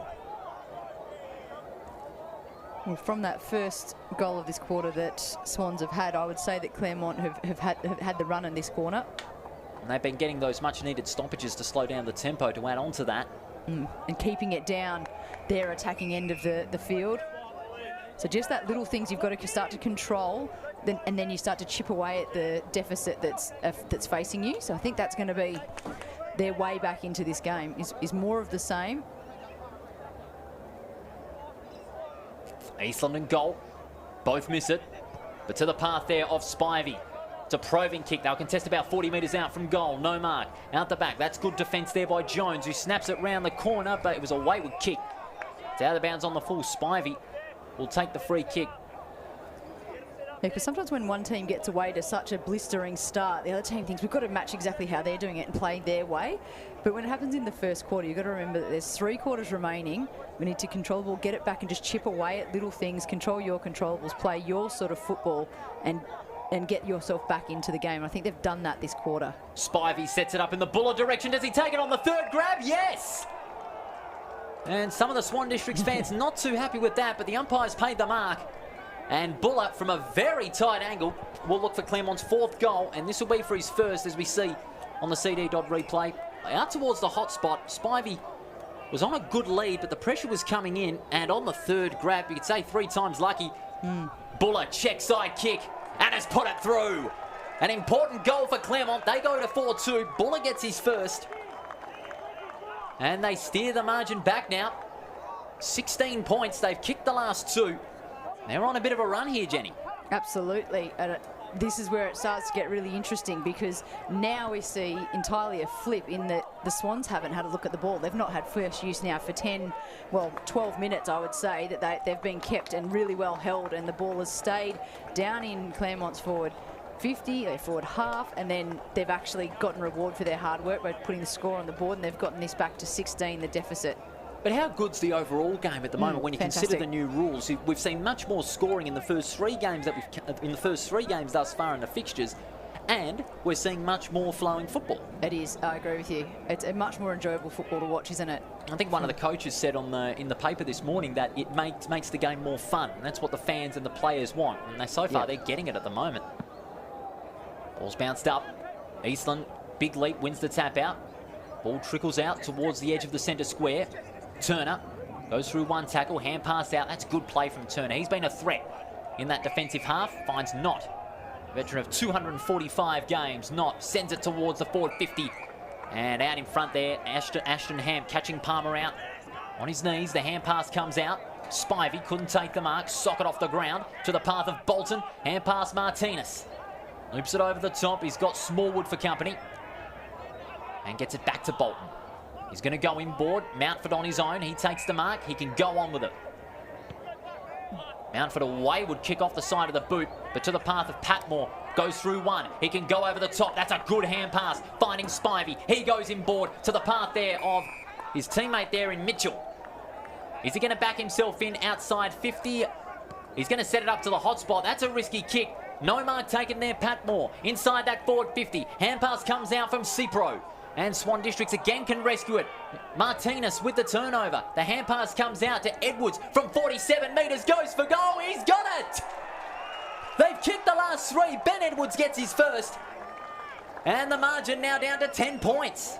The tide is turning, and it's turning the way of the Tigers in this second quarter. Well, just desperation, a more desperate team we're seeing from Claremont after that break, the first quarter. They get a chance to regroup, chat to each other, have a huddle, and they've come out in this second quarter and played exceptionally. I think just then, just much more desperation. Kane Mitchell probably took the wrong option with the short kick on that lead. It got well spoilt, but they followed up Claremont in numbers and that turned it back into their ball again. But as you see on the CD replay, and that we saw Edwards wanted to take the risk. He had 2 or 3 players for company that he looked to give it off to, but he wanted to take the risk himself because that's what Claremont needed to do a lot more in this second quarter. They've done so already. They've kicked 3 goals in the space of 7 minutes. Yeah, it's been a really big 7 minutes for Claremont, and this game now is back on. I know the score still has Swans 10 ahead, but it feels much more even. Momentum certainly even Stevens at the moment. Claremont with the last 3. Goal gets the tap out only as far as Rogers. Ball trickles out. Eastland goes off the ground. That's a FIFA World Cup kick if I've ever seen one. Barton out in front. Gets bundled out. It's a high tackle. Free kick. Free kick's going to go the way of Barton. The advantage is paid, but the umpire says, give it back. The umpire signalled a point, but the advantage will not be called. It'll come back, and it'll be Barton. He'll have a shot from about 35 metres out to get it back out to 4 points. Well, Claremont will breathe a sigh of relief that has been called back and not gone with the play on, seeing as it did go just for the behind, and chance here to come to 6 and 2. This is an important kick for Barton. Only his 10th league game coming from the Wembley Downs. He's going to steady himself here. This to make it 4 points from 35 metres out. And that never looked like missing. Straight through the centre. That's the last 4 goals for Claremont. The margin now back to 4 points here at Steel Blue Oval. 17 minutes gone on the Grants Car Stereo scoreboard. The Tigers are coming home in this second quarter with a wet sail. Well, a 23-point lead to Swans at quarter time, Paul. It's been cut back to just the 4. So we're within a goal now. And Claremont, they've had the run of it. They're the ones on a hot streak of goal scoring. And the Swans are now heavily in the hot seat of how do we get first possession? How do we get our hands on the ball? It's completely flipped. They'd have to have much possession of the ball as possible. They'd have to slow down the tempo, what Claremont tried to do in the second quarter, I'd have to say. But at the moment, the Tigers inflicting the pain, much like Swans did at the outset of the match. Some of the other games, Perth leading by 7 over the West Coast Eagles, 20 minutes into the last. And in the second, West Perth leading by 7 over South Fremantle as the ball bounces. It's back in the centre here at Steel Blue Oval. Jones, hand pass over the top, only as far as Mitchell. He got in front of it, was bundled out. Out at ground level, players converging on that ball, almost in danger up against Riggio. Umpire calls play on. Huge pack of players flying. Outside the defensive 50 for Claremont. Mountford, dispossessed by Waite, regathers. He hacks it forward. Lim combining with Mountford. Mountford with the snap around the corner. That's out of bounds on the full. And the free kick will go the way of Jetta for Swan Districts. Now, this will be their chance to score against the run of play that Claremont have established in this second quarter.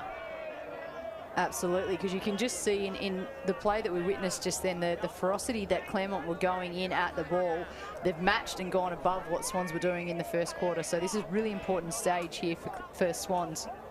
Jetta sets it up to the high spot. Edwards and down low. The mark's been taken on his chest. That is a fine mark. That mark taken there by Braden Noble. And he'll have a shot from about 30 metres out to respond against this great run that Claremont have got in this second quarter. What an extraordinary little passage of play there. Great kick from Jetta. Don't take away from that. But as Edwards was running at it, you thought he was the one that was going to go up and attempt the mark. He fell out underneath it. And here it is that just Noble, more desperate, and make sure he follows up behind and gets a chance to slide in under the ball and take a great mark. So Noble for his first, and to get the margin back to 10 points. And 35 metres out, drop punt on its way. The umpire didn't have to move. He knew it was straight through. He likes it, and so does Noble. The Swan Districts get their 8th goal, and their 8-goal straight 48. And 6-2, 38 Claremont on the CD scoreboard. The margin now back to 10 points. That's a steadier that Swan Districts needed. Absolutely. Isn't that interesting that they've just had no ball whatsoever? They get a look in because it's been kicked out of bounds on the full. Jetta with just silky skills hinted in towards the top of the square. I think from Noble, great mark, running through, sliding underneath it, and then just the temperament to finish it. when the runner play's been against you that much. That's really impressive. We also got to look at the composure of Jetta to add into that point. The fact that he weighted the kick well enough for Noble to take the mark down low. It's that composure that those two players have got. Composure is going to be the key late in this second quarter, because we're into the last 10, 12 minutes of this second quarter. Who's going to be more composed? That remains to be seen. Eastland and Galt. Big leap by Galt. Gets the tap out. Jones, but only as far as Rogers. Loops it over the top. Out to Lim, alongside the centre circle. One-on-one. Collins couldn't take the mark. Barton was in front. Here's Beck. Out at ground level. Beck caught in the end there. Ball's about 45 metres out from their goal. Ursek. Can't do anything about it. And he's going to be caught. And the umpire will say, "I'll have it, thank you." Let us know, viewers, where you're watching from on our Front Row Screens live stream. It's an absolute pleasure to have your company this afternoon here at Steel Blue Oval. Swan Districts again with another intercept possession outside the 50. White. Tried to break free, but he hit a brick wall, and that's in the form of a couple of Tigers. And we'll have ourselves another ball up. Corey Galt's been so impressive. Swans in the ruck, hasn't he? Just really dominating the taps. Eastland again. Gets the hand pass out, and there could be more pressure here. Edwards gets the hand pass out, but Swan Districts have the numbers, and they have another intercept possession over the top. Palmer with courage in the air. Couldn't take the mark. Lucy, hand pass out. Baldwin sends it back towards a 2-on-1. No mark. Umpire calls play on. Tackling going on here. Ball's at ground level. It was at the expense of C-Pro. It's now a high kick, up and under. 2-on-2. Bayok couldn't take the mark. Out the back. Ball spills. They can't break free. Turner and Baldwin. And the umpire says, "I'll have it." They want to chew up the clock as much as they can, Swan Districts. They've held the lead since the 4-minute mark of this game. And they don't want to let it go at this stage. They lead it by 10 points. Barton. And it's a holding on. Free kick. Advantage paid. Rogers will take the free kick. Buller. Favoured by the bounce. Hand pass out to Martinez. Will send it towards the forward pocket. 1-on-1. No mark there. Manuel from the boundary line, and he stepped over. Be a boundary throw-in. We're 22.5 minutes into this second quarter. Very overcast, muggy conditions, but the rain will stay away. Thank goodness for that. We're going to get a dry game, but it is very easy conditions for the players at the moment. Buller in the ruck. Keeps it in front. Loses out to Galt. Gets the hand pass out. Jetta. Goes through 2 tackles. Intercept by Rogers. He's going to snap over the corner from 35. And he's put it through. A crucial goal. Bailey Rogers, in his 79th game, puts it through. And that gives the Claremont side another huge head of steam. The margin's back to 4 points at the 23-minute mark. As you see here on the CD.replay, Jetta did everything he can, but just that communication breakdown allowed Rogers to get the intercept and snap it through the big 6. He thought for a moment that it may have hit the post or gone through for a behind, but it is a goal. They've kicked 5 goals in this second term, Jenny Wallace. Yeah, 5 goals. There was a streak of 4 just before the one that was broken by Swans, where they hit back. And that one, a really fortuitous one for Claremont, in that Jetta had gained possession of the ball and he looked to get the release handball. He just hit the wrong jersey, didn't he? Because he had his player just to the left, just slightly in, and he hit the wrong one. And it was just a good turn and quick snap from Claremont. But yeah, a real little gift that got handed to them, and they made sure it hurt Jetta in response. A high-scoring game too. Only 2 behinds, both for Claremont. 8 straight plays, 7-2 as the ball is bounced. Eastland taps forward to Rogers. Great play by Swan Districts enforcing the pressure, but Eastland gets the intercept possession. Spiral towards the forward 50. No mark. Barton in front. Gets caught in a good tackle there by Urseg. Won't go anywhere further. Umpire says, "Give it to me." A really important moment right now for Swans. They don't want to have another score leaked through. So they need to man up, make sure they get the ball out. Tap forward. Anderson gets the hand pass out. Only as far as Mitchell. Can he gather? He gets the hand pass back. Long shot towards the goals. They'll contest about 5 metres out. Buller at the front, and it's going to bounce. No, it bounces away from the goal line. Hard luck for the Tigers, but nonetheless, it's another snap from the goal square towards England. Flicks it round, and he's kicked it. England gets the Tigers the lead for the first time. They go to 8-2-50, and the margin now 2 points. Claremont hitting the lead for the first time in this game. Another great finish, just finds himself able to just throw it on the boot, really sort of swing it around. Some good passion from the coach's box beside us, Paul, as Claremont. We said, what was their response going to be? Quarter one, they're down by 23. We asked what the response was going to be, and they have completely matched that first quarter and some, and now they've taken the lead. So, reason they were runners up last year, I think we're seeing it in action now. 6 goals to 2 in the first quarter, now 6 goals to 2 in the second. Incredible. The other way around. Incredible. Incredible reversal of fortunes for the Tigers, and as a result, they hit the front. It's only 2 points in it. If this first half's anything to go by, the second half's going to be a real ripper. Well, it's for some reason kicking towards the city end. That's where the money is. A vital few minutes coming up before half-time. Gould out the back, loses possession. It comes to Cipro. He gets bundled in a good tackle there by Rogers. Mitchell gets the hand pass out. Bolton. Martinez at ground level. Quick release towards England. Just goes over Bolton. Fisher overruns it. On the up, here's Bolton. Hand pass out to Martinez. Martinez, good pass by Martinez, and finds McCracken. Margin only 2 points. 26 minutes on the Grants Car Stereo scoreboard is gone. McCracken told to get on with it. He sends it down the line. They'll contest about 50 metres out. No mark Manuel. Good spoil by Collins. Ball will go over the line. And a vital throw-in coming up. It's going to be on Claremont's 50. If they can get another one here, it'll give them a big head of confidence coming into half-time. And a real challenge here for Swans, isn't it? They have to stop the bleeding at the moment. They've got to get into this game again after such a fun first quarter for them. This is a lot harder. Out back, Mitchell threads the hand pass out, and he's gone, holding the ball. It's against England. Free kick will go the way of the Swans, and it'll be Alex Howard from right half back, and he's going to send it long towards the inner wing. 2-on-1, and a fine mark taken there. Noble at full stretch. Noble, who kicked the last Swan District's goal some 10 minutes ago.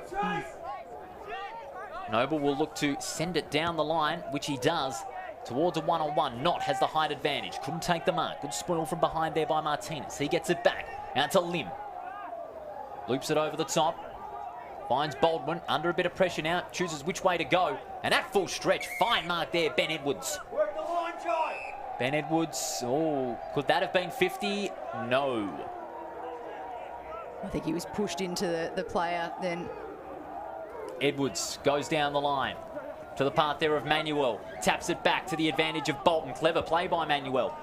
Bolton will kick it long towards the forward 50. Good spoil from behind. No mark taken. Umpire calls play on. That was by England. Finds some space inside 50. Goes for goal from right on the 50 and puts it through. That's a sting in the tail. This time Claremont's way. England gets his second goal and 7 goals for the quarter. Sees Claremont open up an 8-point lead as we are nearing half-time here at Steel Blue Oval. What a great performance in this quarter from Claremont. I've touched on it a couple of times now, but they needed to respond, and they have done. And now they're into some bonus time leading into the big break. And just the class of the finishes. England now 2 in a row for him, where he's just summed up the situation really well, and he just knows where the goals are. That CD dot replay showing that he likes those goals on the run. Absolutely. England's got his second. That's his second in a row in the space of 3 minutes. We're on the verge of half-time here at Steel Blue Oval, and what a cracking game it has been. 8 points the difference, 9-2 to 8 straight. These next few minutes vital in the context of this game. Really looks like it may rain here. The clouds are really building up here, but we're not seeing any at the moment. Hopefully it'll stay away for the second half.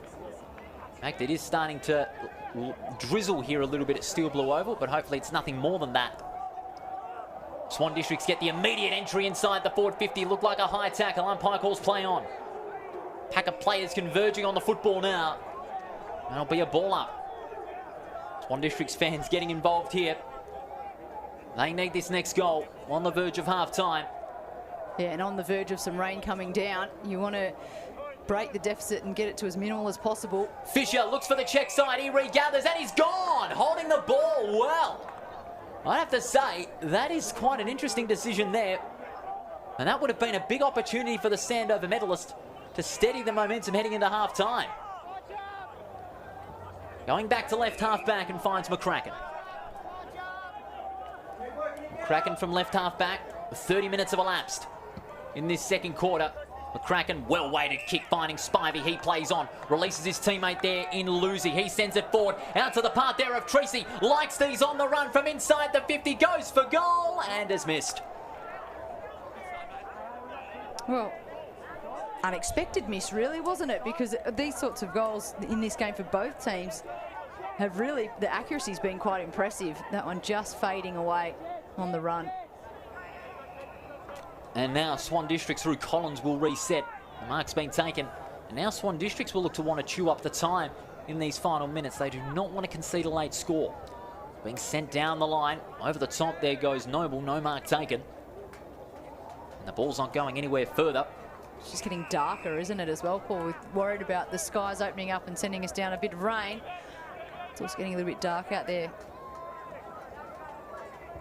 Certainly is at this stage, with the cloud cover beaming down on Steel Blue Oval here. It was sunny just about a couple of hours ago before bounce down, but the players certainly embracing these conditions as they should. Turner gets the hand pass out, but the ball's not going anywhere further. They're wanting holding the ball, Claremont, but they're not going to get it. 31 minutes lapsing in this second quarter. It's been a long but very exciting one. 109 points in favour of the Tigers. 7 goals to 2 in the Tigers' favour. Eastland in front. Big leap. Gets the tap out. Now Swan Districts are on the run. The kick down the line towards a 2-on-1. It's a risky one. No mark to Palmer. It was an absolute sitter. England, hand pass, not. He's releasing a couple of teammates there. Bayok was one of them. Bayok, he's going to send it long in the Jetta direction. Can he take the mark? No, it was a spoil from behind. Mountford with the crumb. He gets caught. Great tackle by Noble. Umpire is going to say, I'll have it. Dangerous moment there for Claremont with Jetta resting forward. We've seen already that he's got 2 goals to his name already. And if he gets the ball in hand, he's been classy with his execution. Gold gets the tap out, but only as far as Baldwin. He clears it out of the defensive 50 to the path of Van Rooyen, and the umpire will throw that one in. No, it's deliberate. Whoa, I'd have to say, it wasn't intending to go to the boundary line. He had a target up the ground, so that's a bit of a stiff one, I'd have to say, but we're not umpires. We're just here to get on with the job. Long kick towards the forward 50. Edwards crashes from behind. No mark. Martinez sends it down the line, but the umpire will have that one. Claremont players wanting deliberate after that, but no, it didn't look deliberate at that instance. 33 minutes in second quarter. This is a vital passage. It might be down to the last few seconds. Gold from behind, almost held without it. Socket off the ground towards the centre square. First to it will be Clark. Just overrunning it there. Eastland, good bump there by Van Rooyen. Players converging on the ball like a pack of dogs. And it'll be a ball up. Now the game, South Fremantle have taken the lead. West Perth trailing by 4 points, 40-36 over at Fremantle Oval. First to it was Reedy. He's been quiet, but a good soccer off the ground, finding Tony Knott. He's kicked towards the right forward pocket. No mark taken. Mountford out the back there goes a Claremont defender. He goes at ground level. It's under pressure. Mountford and Edwards converging on the ball. The umpire says, thank you, I'll have it. These stoppages proving essential for Claremont. They don't want to leak a goal themselves to get the margin back to 3 points if Swan Districts can get this goal. Goal, tap out. Hamp bombs it long outside the defensive 50. Goes only as far as Knott, gets the hand pass out. This is where he can come into his best. Knott, beautiful tap in there, finds Turner. Bayok from the corner. His kick partially smothered. Good spoil in the end. They're looking to recover here, Claremont. Well played in the end by Mountford. He gets the hand pass out to England. Sends it long. No mark taken. Umpire calls play on Jones. Look to have had that. But now Claremont are away. The long kick out towards open space. It's a vacant forward 50. 1-on-1, the foot race. Barton leads it. Great pick up by Bolton. He looks to go for the check side around the corner. He's got it. What a goal. Isaac Barton, take a bow. And that will sting Swan Districts close to half time. Isaac Barton with a great foot race. He had the speed inside that forward 50. And it makes it 8 goals to 2 in the second quarter. Yeah, excellent speed when it came down to the foot race there. Just Barton, he's shown it a couple of times, got a clean pair of heels. The ball just sat up beautifully into his stomach. Able to take one more step, settle and dribble that ball through. Just so quick, and it just shows if you can get the ball out in the grass, out in front, when you've got speedsters like that in your team, the benefit comes. Again, just really good build-up from Claremont. This second quarter, it's completely erased the first quarter. Yeah, even in our memories, in the sense that where were they in the first quarter? This is the football we were expecting from Claremont. They're a much better side than what they were in the first quarter, and it's proved it again. 10-3 playing 8-0. We may be seconds away from the siren. We've almost elapsed 36 minutes. Feels like the second quarter's gone on forever. It does, doesn't it? But it's been an exciting one. Eastland taps it out in front, holding on. Free kick will go the way of Claremont. It'll be taken by Bolton. Alongside the centre circle, they are not letting up on the intensity. Beautiful kick by Bolton. And finds Rogers on right half forward. And he's going to back himself in here. He knows that it'll be close to siren time. So he's going to go for it. He'll kick from about 55. Yeah, this is like a free hit, really, isn't it? Might as well have a go at it. If you can sink this, what a lead that'll take into half-time. It'll be like going for the green on a second shot on a par 5, you would think. Rogers from 55 metres out gives it everything he's got. It starts right and it stays right. And it is a behind. 10-4, playing 8 goals straight. 64 leads 48, nearing the 37-minute mark of this second quarter. Yeah, lost his shape as he tried to get that extra bit of distance, didn't he? And it just, as you said, started right, stayed right. There's the siren. Well, what an amazing second quarter. A complete reversal of form for Claremont. They kicked 8 goals in the second quarter to Swan District's 2. And they lead at 10-4 to 8 goals straight. Jenny Wallace, what a first half of football. Fantastic first half of football, but what a flip in the first half of football. Quarter one was all about Swan Districts. Unbelievable first quarter for them. They led by 23 at that break.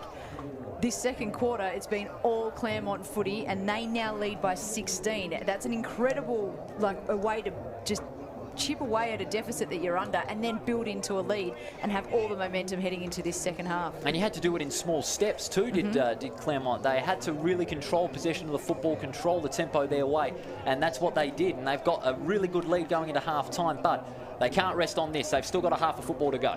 Absolutely not. They'll be really pleased with some of the stats. 46 to 37 tackles, they're ahead. So their ferocity at the contest stepped up a lot more. They are losing in the hit-outs because Corey Golds is just so strong there for Swans. But in every other measure, contested marks, they're up. Clearances, they're up. And that's the turn for Claremont at the moment. Half-time here at Steel Blue Oval. 10-4-64, playing 8 goals straight, 48. We'll take a break. We'll be back with the first half highlights and our special half-time package here at Steel Blue Oval. It's a cracker here in round 1 WAFL. We'll be back after this.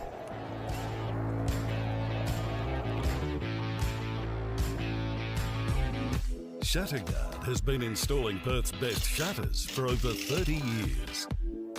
With no advertising signs on your front lawn and no sales gimmicks, visit shatterguard.com.au.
Welcome back to Steel Blue Oval. It is half-time in our round 1 match of the day, and what a first half it was in our WAFL round 1 clash between Swan Districts and Claremont. Swan Districts opening up the game with a 6 goals to 2 opening quarter, And then Claremont reversing the tables, as you see on our CD Dot highlights of the first half. 8 goals to 2 in the second quarter, and Claremont lead it by 16 points, 10-4 to 8 goals straight. Jenny Wallace joining me, Paul Persick, in the commentary box. First game back and a first half like that. What an amazing half of football. Yeah, we've been treated to some interesting football, haven't we? The Swans were so good in that first quarter. They really surged forward. They played a bit of chaos footy and they just let it run, and they were fast and instinctual. And they didn't sort of waste the ball. They didn't look to overhandball or overkick. They just were within a kick of goal. We're going to take it. And they also kept Claremont out of the possessions, really. They had the ball in their hands much more, Swans.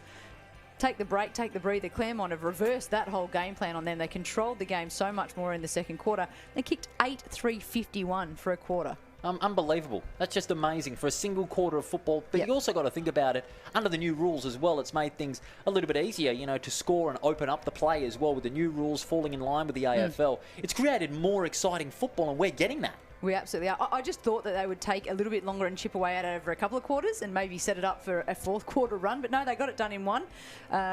I think what your point about the rules changing and opening up the play and making it more attacking is really good, and we're seeing it here today. But what it's actually flipping into me, what I'm enjoying is when you see some good defence, the value of that good defence in the way the game is played at the moment is quite critical, isn't it? And in that quarter just then, the Swans' defensive backline, they couldn't really get themselves into any decent possession. When they had the possession, it wasn't without any pressure. There was some really big, relentless pressure from Claremont in the forward 50, and so Swans weren't able to get it out cleanly and with patience and with composure. It's going to be interesting to see in this second half which side can compose themselves the most. Who they can lower the eyes, hit their targets inside that 50 in those critical stages, because we've seen more often than not in close games, sides that lead by big margins seem to fall away in the first few minutes of the third quarter, but they get themselves back up in the final few minutes when the momentum has been against them. But with this Claremont side, seeing them get first to the football, show their desperation, that's the Claremont side that got them to a grand final. And when you've got an opponent down, you've got to bury him. And at the moment, Claremont, with their second quarter that they had, 8 goals to 2, was a big scoring run from the 8-minute mark, apart from that broken goal by Noble that broke the run. And then from the 20-minute mark, when they kicked 4 straight goals to run out with this 16-point lead, Claremont, they're playing like the grand finalists that they are at the moment.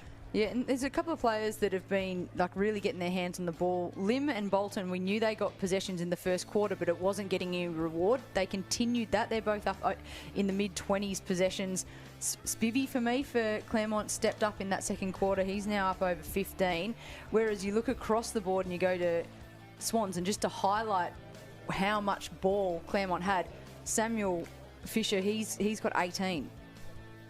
He's the best for Swans. Another player that you'd have to put in that conversation is Martinez. Yes. For Claremont. He's done some exceptional work in the midfield and at half-back as well. He's taken 5 good marks, all in the defensive half. So when Swan Districts were looking to do everything to maintain their momentum early on in that second quarter, in comes Martinez. Good intercept possessions, well balanced when getting the ball back inside that centre, and setting up some good entries inside that forward 50. Martinez is a very composed defender midfielder, and his impact has worked wonders for the Tigers in that second quarter.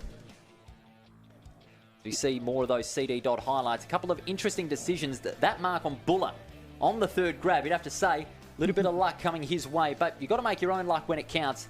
And absolutely ecstatic when he kicked that vital check side goal to continue the run for the Claremont Tigers, and it would go on for the next 22 minutes. We had 37 minutes in that quarter. It seemed to go on forever. It really was a long one. And do you know what it happened to do is Claremont have managed to quieten the home crowd. They've sort of dulled the effect of the home crowd. And that's going to be something that's really important come third quarter now. Swans have to come out with a presence and something to lift and bring a highlight and get some noise surrounding here at Steel Blue. Maybe they're going to need some sort of Lewis Jetta impact. They need some players like that to step up, because the crowd's really important, and they've gone quiet. And of course, a bit parochial, as you would expect from any home crowd in the WAFL. Just before we get into our halftime package, a quick update from some of the other matches.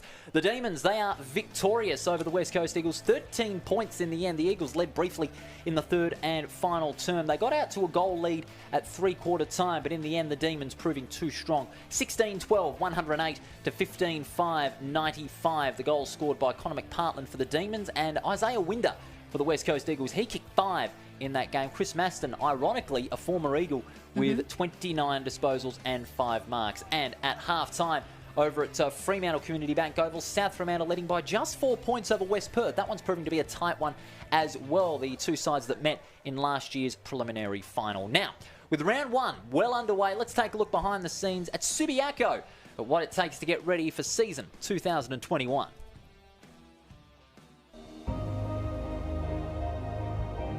For me, I'd finished uni at Deakin University in Melbourne, and after that point I was ready for a new challenge. I'd spent 2 years at Frankston Football Club, and Perth is something that's always interested me, and I come over here to see what it would be like to work and live here, and 7 years later here I am. I loved everything I had going on in Melbourne at the time. I was playing footy at a great footy club, Frankston, and loved that, so it was a really tough decision. But yeah, when I came and met and saw the club, and having Lockie here obviously made it a lot easier to move, and I'm really rapt I did. It was a great choice that I made at the time.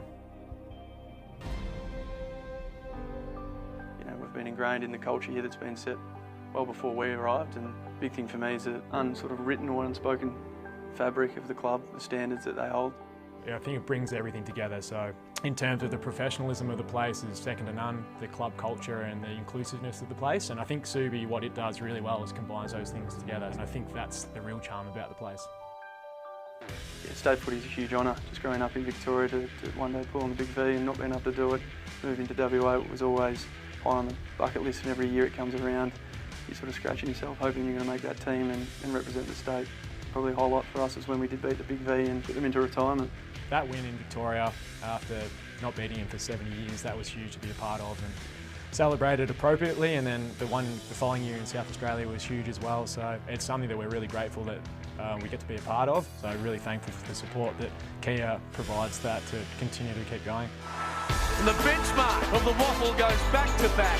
One of the most emphatic performances in recent grand final history.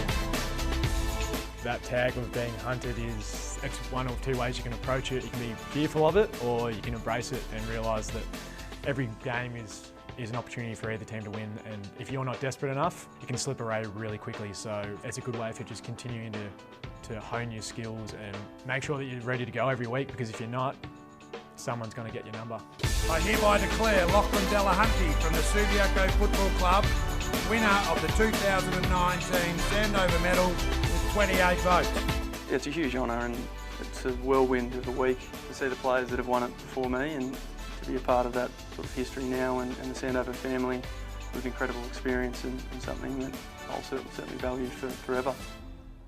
It's a little bit cliche, but it really is a huge honour to be captain of Subi Footy Club and a club like this. When you look about the men who have come before me and held this position, they're really well respected guys in the community. If I can have anything near the sort of impact those guys had on their playing group and the club going forward, then I'll be really proud of what I've been able to add to Subi Footy Club when I do hang up the boots. And now Delahunty, the Sandover medalist, has to finish it. Will he? Can he?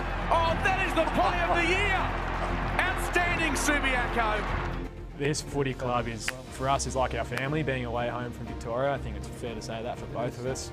They've embraced us, we've embraced it, and being a part of it is a big part of why we're here. Sort of pinch yourself every time you pull on the jumper, because this is a moment in our life that we're cherishing and enjoying, and it's something we'll never take for granted.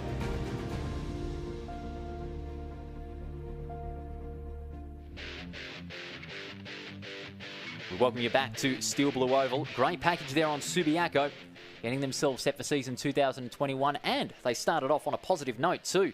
Victorious in that game last night over East Perth over at Leederville Oval, being the 28-point margin over there. And in the other game last night, of course, Peel Thunder and East Fremantle, they staged a cracker in the first half, and then the Sharks kicking away to a 32-point win, 15-16 to 11-8-74. But here at Steel Blue Oval, it is a 16-point margin in favour of Claremont. The sky's darkening, the rain looks like it is coming in lightly. That'll add a further twist into the tail. Hopefully it won't bucket down, but it looks like it may. But anything can happen in a half of football. We'll take a break, and when we come back, all the second half action here at Steel Blue Oval, where it is the Tigers leading the Swans 10-4-64 to 8 goals straight 48. Don't you go anywhere. Second half coming up shortly.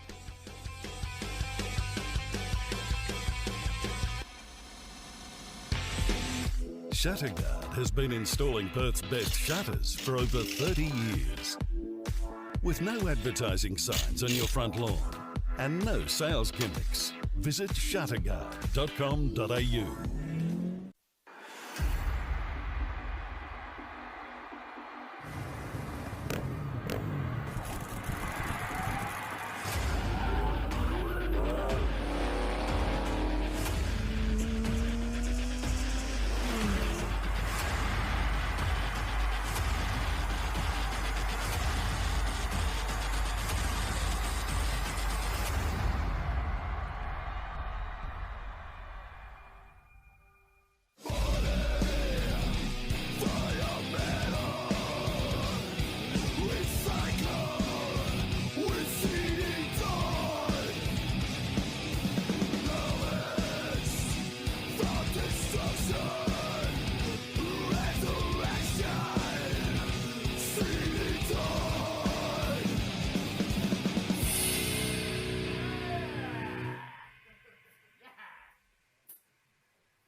You're back with us at Steel Blue Oval as fans of both clubs nervously await the teams as they get set for the second half. It's great to have great to have crowds once again in the midst of what has been crazy times around the world. It's half time. 10-4-64. Claremont plays 8 goals straight. Swan Districts. It's great to have a full season of football as well, Jenny. I mean, we had a condensed season of 9 rounds last year, 9-team competition, but now with a full season and the full cavalry in the WAFL, which included the return of the West Coast Eagles, makes WAFL even more exciting already this year, and we've had great games in round 1 to show for it. Yeah, absolutely. Look, I hope you haven't put the commentator's curse on all of us and the season, but great to have a full set of fixtures ahead of us. Some return to normality with 20-minute quarters plus time on, things like that. It sort of just bring it back to that normalcy. The crowd has been great. It's that unique thing when you come to WAFL, at quarter time, you get all the crowd standing around the coach's huddle. It's why it's got that family friendly, and it still has, amongst Australia, it's such a competition that brings in the crowd still. And we're very lucky in that sense as well, given the fight that we've had against the COVID-19 virus, which curtailed a lot of the 2020 plans for the WAFL and the WAFLW. It's a credit to both and the Commission for their hard work in getting a season underway, and also for getting a full season underway in 2021, hoping we don't have anything go wrong in the midst of any outbreak or anything like that. The crowd's been great. The clubs have been fantastic. It's great to see all teams back out there, all 10 teams fighting it out for the premiership. Last year's premiership was very special. I'd have to say 2021, whoever wins it come September is going to be special as well, because we're very lucky in this state. Absolutely. Look, when it comes down to this game, we've had an extraordinary first half of footy. Both teams have had their time really in the lead. It's been a dominant performance in the first quarter by Swans, and then a dominant performance in response by Claremont. And it's hard to respond to turn the flow of a game back into your favour. And so Claremont have stood up really, really well.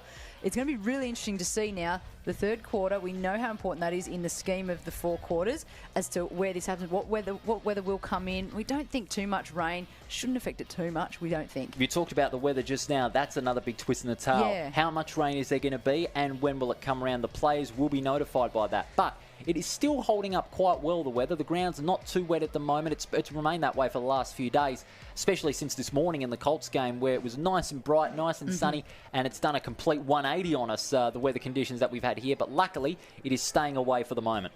Absolutely. I don't think it'll have too much effect. It would have to really, as you mentioned before, really buck it down to probably have an effect. The ground itself is in great condition. It's nice and hard, and the players are getting good value for the way that they can run and go. So I think in that perspective, we should be all right. Fingers crossed. You never know. Fine shot by the Steel Blue scoreboard over there. I mean, the cameramen really working hard here. They've done a great job in these conditions so far and throughout the season as well. Great work by the FRS team.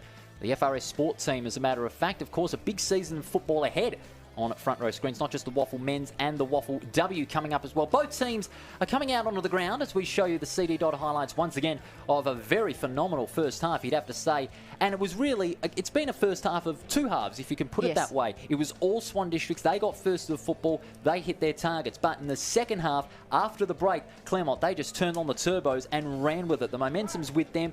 Barton, England, Butler, Lim, and even the midfield stars of Mitchell and Bolton really getting amongst the football, showing their desperation and intensity around it, getting numbers to the front and getting those opportunities out at goal. So what can this second half bring for both sides?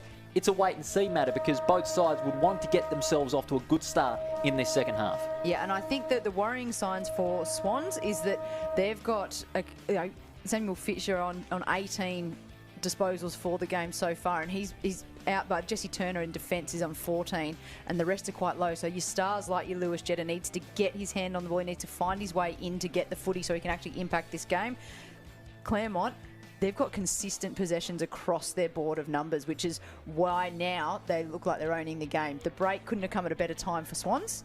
Can they reset and come out and fight hard in this third quarter? You talked about that late in that second quarter. The break couldn't have come better. If they had another 2 or 3 goals scored against them after the 35-minute mark, then it would have been an even worse state for Swan Districts because they were able to get stoppages late in that game late in the second quarter until that goal by Barton some 35 minutes in, which it may turn out to be a sting in the tail if Claremont continue on with this momentum in the second half. And that's why Swan Districts have to score the first goal. If they can score the first goal, they can get the momentum going their way again, but they have to be first to the football. They've got a good midfield. They've got Fisher, they've got Anderson, they've got Palmer. They haven't been amongst the high possessions count as they usually should, but they are players that can make a serious impact in any half of football. Yeah, that's it. So Palmer needs to lift, Jetta needs to lift. You've mentioned a couple of good names in there. They're getting first use of the ball from the hit-outs because Gould is just such a dominant ruckman. So they've got that part locked up. They need to get the rest of it connected, get the links involved, and find a way to sort of negate the impact of Claremont. They showed that they've got the formula for it in the first quarter, didn't they? Because they just didn't let Claremont touch it, and that to them, they need to remind themselves of what they did well in the first quarter, come out and do that in quarter 3. Claremont, the complete reverse. They need to remind themselves what we did well in the second quarter, come out and do that in quarter 3. You don't want to waste the momentum. You don't want to waste the momentum if you're Claremont, but you don't want to get further behind if you're Swan Districts. As Swan Districts come back out onto the ground before the CD Dodd highlights wrap up here in just a matter of minutes. Here they come, back out, Swan Districts and Claremont breaking away from their huddle as we take you back live to Steel Blue Oval. No doubt the Claremont message from within the huddle is saying, don't waste the momentum. That's what Ashley Prescott would have been saying. Keep your eyes on the ball, keep first hands to it, and the rewards will come. The same thing would have been applied to Swan Districts by Adam Pickering. And something interesting for us and people following along at home will be this city end has been all the goals scored at the city end. Where the goals lay. You know, so that in that sense, if that pattern continues, this third quarter is in the advantage of Swans. Will it be that same way? We don't know. We probably expect the game to even out a little bit. The last time they met here at Steel Blue was way back in 2019, 16th of June, and Claremont were victors by 34 points on that day, and it was 11-9-75, play 6-5-41. So it was a low-scoring game. Yeah, low-scoring considering where we're at just a half a footy today. We have to say, if the scoring keeps on going, we may see both teams getting 100 points. Yeah, which would be great for us. It's always exciting. So, look, but history is against the Swans at this point in time. So, as I just mentioned, 34-point loss back in 2019 here at Steel Blue. And then there was the big 106-point deficit in round 20 of 2019. That was over at Claremont Oval. And then last year when they met, 37-point win to Claremont. So, the recent history isn't great for the Swans. The overall history isn't great for the Swans. So, something for them to fight hard against in this second half. Well, they've only won 97 games against Claremont in the 260 they have played. Plays in position for an all-important second half. 8 goals straight, plays 10-4 here at Steel Blue Oval. We certainly hope you can join us throughout this second half. It's going to be an entertaining one. It's going to be Eastland and Galt to resume hostilities in the ruck as we begin this third quarter. 16 points the difference here at Steel Blue Oval. Eastland gets the tap out, but Galt on the rebound, overruns it, looks to go out to Palmer. Ball comes loose, Lim caught in a good tackle by Fisher, but he got boot to ball. And now the kick partially smothered alongside the centre circle. Claremont, Lim, hand pass over the top. Mountford steadies himself, lowers the eyes, and a good pass to England, close to the boundary line. He's got Lim on the run, but doesn't go that way. He's also got McCracken. He's ignored as well. Pass comes in, finds Edwards, couldn't take the mark. Good rebound possession, but there's a free kick. And it's going to go the way of Edwards for holding on in the contest. Edwards will set this up now, out towards the player in England. He couldn't take the mark. It's Manuel, in fact, but it's a mark. Well, I don't think he held on to it long enough, but it is a mark nonetheless to Manuel. And he'll take the shot from about 50 metres out. Yeah, interesting one there. We saw a couple in the first half where you, as you called it, you thought they held on to it for longer and were expecting a mark, and it didn't go that way. That one did seem a little bit quicker, didn't it? Nevertheless. But Manuel will have a big chance to get the margin out to 22 points. Tight angle, gets plenty of power on it, but doesn't make the distance. They can test about 5 metres out. Snap there from Buller around the corner, and it's across the face for a behind. Claremont get the first score on the board. Argent now 17 points, 10-5, playing 8 goals straight on the Grants Car Stereo scoreboard. Swan Districts will move it quickly now. The mark taken there by Turner. He goes inboard and finds Riggio, the captain. 202 games. His 202nd game he's playing. Turner. Proving kick towards left half forward. Tigers have the numbers at the back of the ball. And pass comes out. It's turned over. Poor disposal. That's allowed the Sandover medalist in Fisher to open up the play towards the forward pocket. And a fine mark taken by Palmer. Great vision from Fisher, wasn't it? As you said, there was a poor turnover that he capitalised on, and then just great vision to kick out in front of his forward running on there. That's Jesse Palmer. This will be for number 4 if he can kick it, and it's on the scoring end where all the money has been there.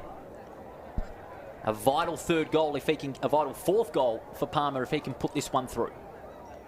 And 35 metres out, starts right, it's coming back, not far enough. And that's the first blemish on the scoreboard for Swan Districts. But that all-important forward 50 entry must be built upon if they want to get on a good run here. The kick goes over the head of Patmore. It's turned over, good play. Palmer finds weight, goes through one tackle, quick hand pass out, releasing his teammate there in Anderson, but was dispossessed. And now Claremont on the rebound, finding Patmore. Goes across the goal face and finds McCracken. I think Waite should have put that on the boot straight away. That was his first instinct, and then he looked for the hand pass. Good play by Tony Knight. He gets it back, was courage in the air, caught in a good tackle. Umpire calls play on the advantage, was paid. In comes Fisher, he sends it long for 50, and he's threaded it through. That's a vital goal from the Sandover medalist. And opens up the scoring in this third quarter. 9-1 to 10-5. The margin now 10 points. 3.5 minutes in on the Grants Car Stereo scoreboard. Again, the instinct that Swan Districts had in those first few minutes, essential. And that's a big lift from Fisher. He's actually been quite good for Swans throughout the first half, but he's come out in this third quarter and really lifted the side. He's been good at the contest. He's picked up a couple of loose balls and, you know, has shown good vision. In that instance, he didn't look to kick off to someone else. He actually just went for home and absolutely drilled it. And I think that we just talked about Waite, how Waite looked like he was going to go for goal and then second-guessed himself and went for the handball and gave back over the ball. That's what they did so well in the first quarter. They backed their instinct, and if they were within a kick of goal, whether it's a long kick, if it's still a kick you can make, they took it, and Fisher played that way just then and got full reward. 10 points the margin, 4 minutes in this third quarter on the Grants Car Stereo scoreboard. Big punch by Eastland, but goes only as far as a couple of Swan Districts players. One of them was Riggio. Snatched out by Rogers, goes through one tackle, beautiful hand pass releasing Treacy from 65 metres out, goes towards the goal face. Buller unfavoured by the bounce, one-on-one with Jones. Good gather by Jones, but he's caught right away by Buller, close to the boundary line. They're not able to get themselves out of strife. But there is a free kick, that is against Buller, and will be taken by number 19 for Swan Districts in Jones, who has had a hand in this game inside that defensive 50. Another goal here, and it could make it 4 points if Swan Districts can get another. Over the top, beautiful mark, Eastland touched, umpire calls play on. Hand pass, releasing England, and now Claremont are on the attack again. Manuel, good centering kick towards Buller, no mark, McCracken overrunning it, the hand pass comes out, Treacy with the left foot from 20, and he's threaded it through. Big response for the Tigers. 11-5, 71. Playing 9-1-55, Treacy gets his first. And that's the response that Claremont needed after conceding the first. Yeah, an immediate response, wasn't it? If you take it back to the free kick that was paid, there was a short option available. It was Aidan Clark had done some running and gotten into position, but he got overlooked and they went long down the line. It ended up just coming straight back in, didn't it? So maybe on review, they wish they played that out a bit differently and held on to possession and worked their way out of defence differently, Swans. But a great finish from Claremont as they pounced on that. And Treacy just around the body. celebrated as soon as he kicked it. Knew it was going to go through. And only his 18th league game, Treacy has made the impact that he's needed. 11-5, playing 9-1. 6 minutes we've elapsed on the Grants Car Stereo scoreboard. What a game we are having so far. We certainly hope you're enjoying it at home, wherever you may be across Western Australia and the football world. The tap comes forward, out there to Riggio, hacks it off the ground. Rebound possession by Mitchell. Hand pass, partially smothered. Martinez on his knees, back to Mitchell. And we'll hack it forward, and at full stretch towards the ground was Spivey. He couldn't take the mark. And it's over the line for a boundary throw-in just by the big hill. Fans and families enjoying a great atmosphere over here on this Saturday afternoon. Just in the other games as well, 13-point victors were Perth over the West Coast Eagles, and 4 points the difference in favour of South Fremantle over West Perth at half-time. But here, the margin is 16 points. Mitchell can't get boots a ball. Swan Districts have the numbers, but that kick towards the forward 50, disappointing, and it's intercepted. Good mark by Smallwood. Goes back inboard and finds Patmore in his first league game, coming from the Swan-born club.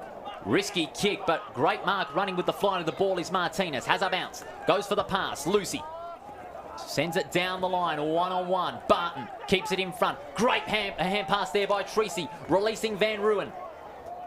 Long towards the left forward pocket. Buller in front, couldn't take the mark. Van Ruin just kept on running. The hand pass comes back. Treacy from outside the 50 goes inboard. Clever kick and finds Bolton. Really clever kick and great build-up from Claremont, way back down in their defensive back line. They took a risk, didn't they? There was a kick across, a switch kick across that Nelson Waite from Swans almost thought he was going to be able to impact the ball there and have an intercept in his forward 50. But once he impacted that, they just rolled on straight through him with such pace. And Treacy, a couple of times he linked into that chain to set this goal up for Bolton if he can finish it. To get the margin back to 22 points. Bolton from 35, straight through the middle. Bolton gets a crucial goal. That's 2 in the last 2 minutes for Claremont. And they go to 12-5, 77, 9-1, 55 on the Grants Car Stereo scoreboard, I should say. And we'll go to the CD replay if we can for Bolton's goal. A crucial one too. And like you said, Jenny, it was a great setup too by the Tigers. Yeah, it really was. And it started way back in their defensive line.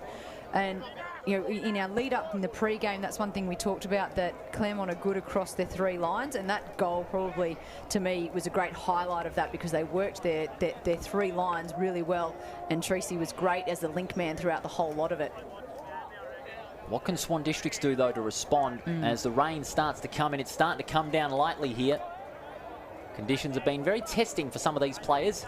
Been muggy, but not too warm out there. Not a lot of heat. But the rain starting to come down lightly. That certainly adds another dimension to this game. How can they handle themselves in wet conditions now that the rain is coming in? Fisher, rebound possession. Gets the hand pass out to Galt. Sock it off the ground. They gain about 35 metres, do Claremont. Out in front, good Shepherd. That allows Patmore to gather. Snaps around the corner. Bolton, clever hand pass out to the path of Lim, but he's now put under pressure by Fisher. A good tackle by the Sandover medalist. The umpire says, give it to me. It'll be a ball up just outside the 50. Yeah, Fisher, again, really trying to lift the Swan Districts crew. It's been good all game. Needs some more to chip in. More contributors needed for the Black and Whites. Patmore out in front, gets the hand pass out to Edwards. Kicks it to the hot spot. It's in the Buller direction. Running back with a flight of the ball. What a great mark there by Alex Howard. Yeah, excellent. Very brave running back into the contest there. Howard from the back pocket. He's going to transfer play to the outer side. It's a high kick against the wind here. Not over the top. Couldn't take the mark. Martinez will gather.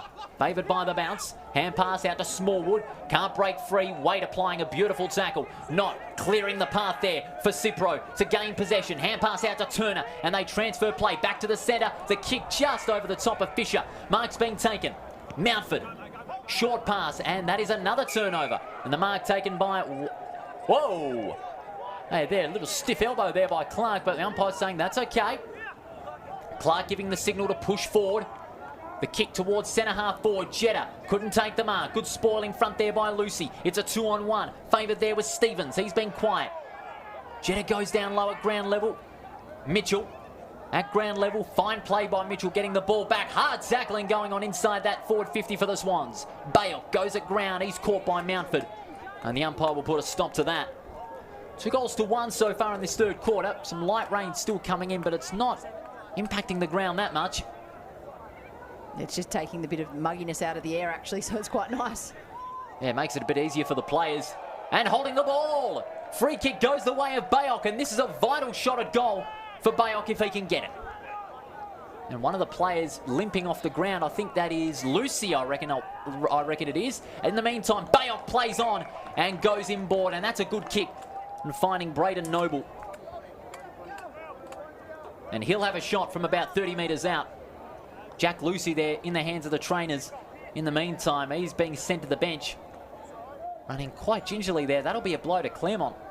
But in the meantime, a good setup by Bayok. Went inboard to find the loose checking Noble. And he'll look to get the scoreboard back to 16 points. Noble from 35. Goes for goal, and he puts it through. Swan District still in the game. 10-1-61 to 12-5-77 the margin. 16 points on the Grants Car Stereo scoreboard. Noble has his second goal. A couple of times today now we've seen the guys double up. 3 to Palmer, 2 to Jetta so far, and then Noble just then getting his 2 for the Swans. And for the Swans to have to make sure that every opportunity in front of goal they take. When you're playing from behind, it seems like a captain obvious statement, but you just don't want to, throw away opportunities that they're having to work so hard to get a chance for those. So for Noble to finish that off, that helps the rest of the team immensely. Claremont with a 16-point lead. 12.5 minutes have elapsed on the Grants Car Stereo scoreboard. Still overcast. The light drizzle seems to have passed by. And it does take a little bit of that mugginess out of the air. Makes it easy on some of the players who are battling in these conditions. Eastland with a good leap. Gets the tap out. Gould keeps it out in front. And the ball's not going anywhere further, I don't think. And we'll have another ball up. It's been one of the highlights, the contest in the ruck today. I have to say, it's Eastland's way, but Galt's getting himself back in it. Whistle's blown by the non-controlling umpire. And the free kick will go the way of the Sandover medalist in Fisher. Alongside the centre circle. Penetrates the forward 50, 1-on-1. No mark taken. Ball spills out of the back of the pack. And that's good play by Claremont. Rebounding that one is Mountford. And they're going to transfer play to the outer side. The kick towards Patmore, who takes a good mark. The debutant has had a considerable impact so far in this game. And he's signalling to the players, push back, get yourselves open. Treacy's one of them. And a fine mark, well read by Treacy. And he takes the mark alongside our broadcast position. He's called play on, get on with it by the umpire. Huge pack of players converge on this one. Edwards. Hand pass out. Patmore just kept running. Went for the check side. They gained about 10 metres. Barton. Hand pass out. Manuel overrunning it. And now the turnover inflicted. Riggio sends it long down the line. 1-on-1. Smallwood crashes in. Noble gets clean possession, but he's caught in a good tackle by Smallwood. You'd have to say he's gone in that one. The umpire says no. I have to say Smallwood is a bit unlucky there. He laid a very solid tackle on Noble at about a second. Galt gets the tap out. Only as far as Rogers. Sends it down the line. 1-on-1. Well read in the end by Buller. Kept his feet. Will he get the favoured sit? Yes, he does. Goes for the don't argue there on Collins. Hand pass out. Turner intercepts. Good hip and shoulder there by Collins. And that allows Swan Districts with another intercept possession. It's back and forth. The ball is going at the moment. Edwards dispossessed there by Cipro, and it's holding on. Edwards will get the free kick. Look to go for the hand pass out there to Martinez, but says, nope, I'll slow it down. Edwards sends it to the hot spot. Inside forward 50, Buller out the back, no mark. The spoil comes in. Barton keeps it in front of him. Can't take clean possession. Jetta at ground level. Fine play by Jetta. That allows Urseg to send it out of the defensive 50, but Claremont have the numbers at the front of the ball. Good tackle applied on Baldwin by Fisher, but it's a push in the back. Free kick, advantage is paid. Claremont again on the run. Jetta with the spoil from behind, but Claremont still have possession. It comes out towards McCracken, snaps towards goal and puts it through. Again, that opens up the run in favour of Claremont. They go to 13-5-83, the margin, 22 points. Swan Districts in further trouble. Well, it was a real battle throughout the midfield for quite some time there, a good 5 minutes of just tussle back and forth, and who was going to break under that pressure. In the end, it was Claremont who were able to connect a few possessions together, get it across the other side of the field, switch it all the way across, and that was their avenue to goal in the end. They sort of plugged away down here on our wing, at the commentary side wing, and when they finally switched it across, that was when the avenue opened up. And as you saw on the CD replay, Manuel knew that it went through the moment it left the boot. He just had to swing it round, and he got the goal that he needed. That's his first, and a good spread of goal kickers, 3 goals to 2 in this third quarter, 13-5, playing 10-1. And the other game at Fremantle Oval, West Perth led by about 14 points at one stage in the third. It's now back to 2 points. So it's a very tight one over there at Fremantle Oval between the two sides that finished in the top 4 last year. Eastland and Galt, even Stevens in that battle. Galt down on his knees. Claremont players wanting ball, but Galt gets it out only as far as Bolton. Quick kick clearing out of that centre square. Long hand pass over the top, releasing Edwards. Likes these on the run, takes a bounce, wasn't favoured by the bounce. Good regather, goes through 2 players, shoots from about 15 metres out and bangs it through. What a fantastic solo goal from Edwards. A team lifter there. Further breaks away the momentum from Swan Districts, and Claremont, they go out to a 28-point lead.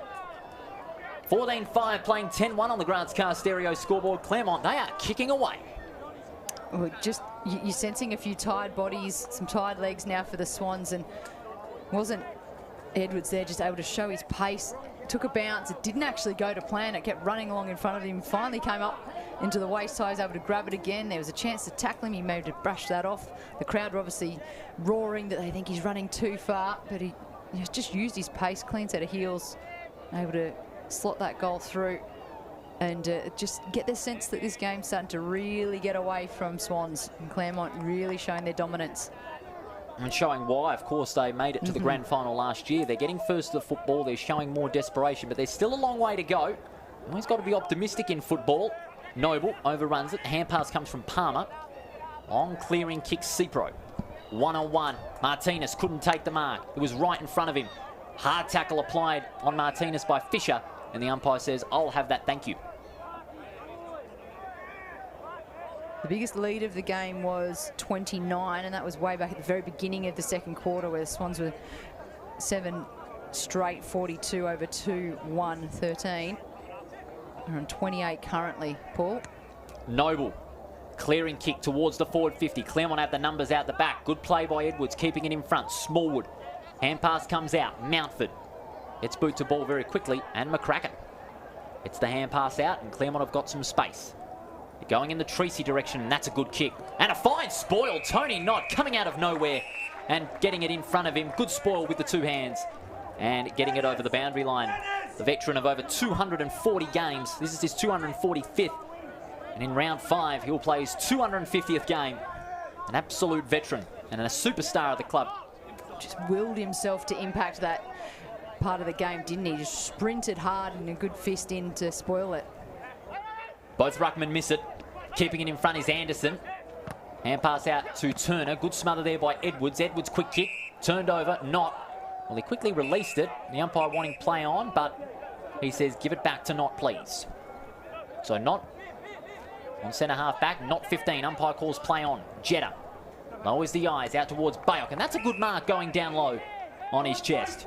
Jetta just kept running unchecked. The kick out towards Waite, and that's a risky kick. A 2-on-1. Ashton Hamp with another good intercept mark. Sends it inboard, finds Bolton, and they'll switch the play once again. Hamp was just able to sit back then, wasn't he, as an extra man in defence, and just cleaned that up really simply. Daisley, who's been quiet, gets the pass out. England, dispossessed but regathers. Out to Martinez, who also has been very good on the half-back line, pushing up a bit up the ground. 14-5, playing 10-1. Margin 28 points. One short of the biggest lead so far, 29.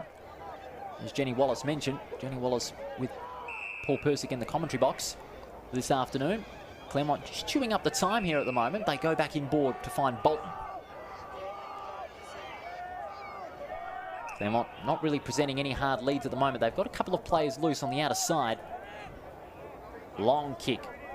Buller couldn't take the mark. Back at ground level, the hand pass comes out. England, well played. Martinez just kept on running. Martinez out to the lead of Treacy. No mark, no free kick. Umpire calls play on.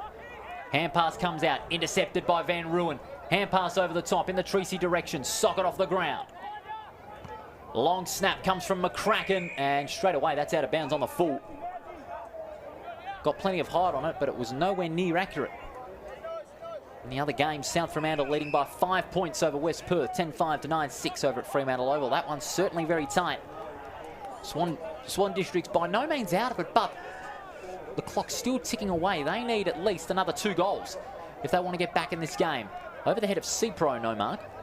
Claremont recover possession here. Good tackle applied by Noble. No free kick. Bolton penetrating that attacking 50. Urseg over the top. Couldn't hang on to it.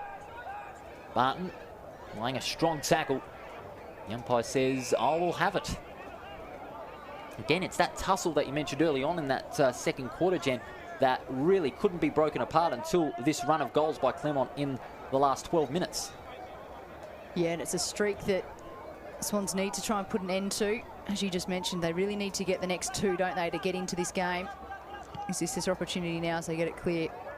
Anderson goes over the top, and a free kick's going to go the way of Smallwood. He was held on to in that one-on-one. So they don't need that, do they? They need a bit more discipline. It's hard when you're coming from behind and the momentum's all swinging right against you. You can't affect things like that and just give them another avenue back into your 50. Long kick towards the attacking 50, and it's a free kick, this time going Swans' way. All right, now they need to set, work their way through. No. Oh, Galt's kick, it is a shocker. And out in front there was Kane Mitchell. Mitchell, he's got a couple of options presenting. One of them there is Buller. No, in fact, that is Van Ruin, and he takes the mark on a good lead. Marked virtually uncontested, and he'll have a shot from about 47 metres. Well, if he can guide this through, that'll really hurt the Swans. They gave away a free kick. They were fortunate enough that another free kick came to them and gave them an opportunity to settle and get out of their defensive area. And the poor kick from Gault, who I must say has been excellent in the ruck all day. This is an error now that's going to cost him. Van Ruin to make the margin 34 points. Steadies from just inside the 50, and it's across the face. 14-6 playing 10-1 on the Grants Car Stereo scoreboard. 23.5 minutes have elapsed. There's still time for Swan Districts to get at least a goal or 2, but as you said, Jen, that discipline and their effective possession needs to improve, and quickly.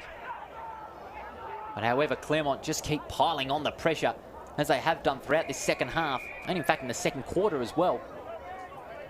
And since quarter time, Swan Districts have only kicked 4 goals.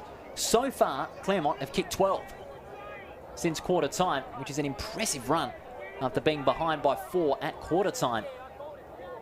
And the message got through to Ashley Prescott, and of course from some of our viewers who are watching at home, who are hardcore Claremont fans who are enjoying our broadcast, as well as Swan Districts fans enjoying it. Bayop dispossessed. He got caught as soon as he kicked the ball. Didn't look like a dangerous tackle. Hand pass from Martinez. Goes out there to Bolton. Sends it high, and there was Mitchell out in front. The hand pass comes out to Rogers. And now the number 24 in Spivey goes for the short pass, finding Treacy. And the run on from Claremont has just been excellent. Mitchell, oh, it's Bolton I should say, goes for the short pass and finds Van Ruin. Just that run on from the intercept possession on the defensive half. And a fine setup from Mitchell to the path of Van Ruin, who takes a good mark. He's slightly further out and a bit more of a tight angle now to deal with than the kick about a minute ago. But he has elected to push back and take his time. This to make it 35. Right on the 50, gives it everything he's got. Will it clear the line? Yes, it does. Van Ruin gets his first.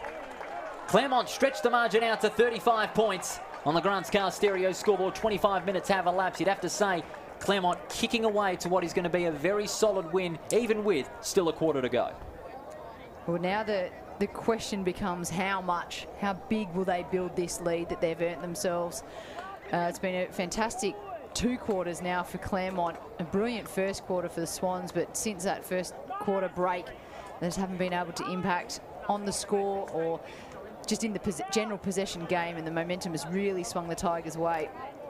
And now you just get that sense of, well, how much will it be? What will the lead build out to be? And the Swans This is where it comes down to gut running and pride, doesn't it? And just impacting the game. Everyone has to step up. It can't be one person. They need multiple people here to lift. They've had passengers in this game thus far. They only had big drivers in that first quarter, and since then they've had so many passengers to the football. It's been very difficult for Swan Districts to get back from that after that big run in the second quarter. And the umpire is just sending out a warning. The 666 not in position as of yet, and it's Jesse Turner who was the culprit on that occasion. Obviously the umpire's very serious on this 666 formation. It wasn't correct, and the umpire's just clearing that out there. Now it's tossed up. Galt gets two hands to it. Fisher in front. Loops it over the top to Turner. Turner will send it long. Penetrating kick towards the forward 50. Bayok from the back. No mark. Lucy. Good intercept. Hand pass out to Martinez. Martinez goes short, but turned over. Well intercepted by Clark. He goes down the line. It's partially smothered. Swan Districts playing with instinct once again as Fisher gets on the rebound. Sends it inboard back to the forward corridor. Noble overruns it. Can't take clean possession. And again, the Tigers with numbers with the rebound. Hand pass smothered by Jones. Backs it up with a good tackle. They're wanting holding the ball. Umpire calls play on. And it's a high tackle. Free kick's going to go the way of the Tigers. It's going to go the way of Mountford. Mountford goes across the ground and finds Kane Mitchell. As the rain again starts to fall here at Steel Blue Oval, Mitchell, his kick's a disappointing one. It's in the arms of Riggio. Long towards the corridor. Free kick. And it's going the way of Swans. Edwards will take the free kick. He was pushed off it. And Edwards will have a shot to trim the margin back to 29 points. It'll be a vital kick if he can put it through. Well, this will be just a little injection of enthusiasm that the Swans will need if Edwards can go back here and slot it. He's already got one today.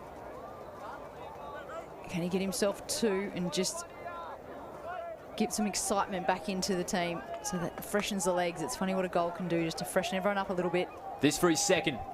From a slight angle, swings it round. That is a beautiful kick by Edwards. That's his second goal. And that just breathes a little bit, as you said, Jenny, into this game.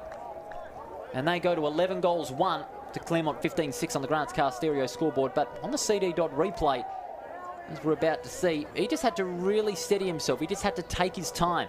And that's what a goal kicker in a game where they are so far behind and they need to come back from really rises to the top. Yeah, absolutely.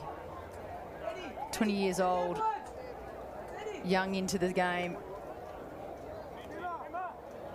Just the one previous game up till now, so still definitely building your way into what your WAFL experience is, and to go back calmly like that. When your team's under the pump, sometimes you want to rush through that. Adrenaline takes over, you lose your processes. But he looked like he went back, settled into his routine really nicely, and got himself a goal for that effort. We're into the dying minutes of this third quarter. The margin 29 points here at Steel Blue Oval. Edwards has got his second goal. Galt, an easy tap out.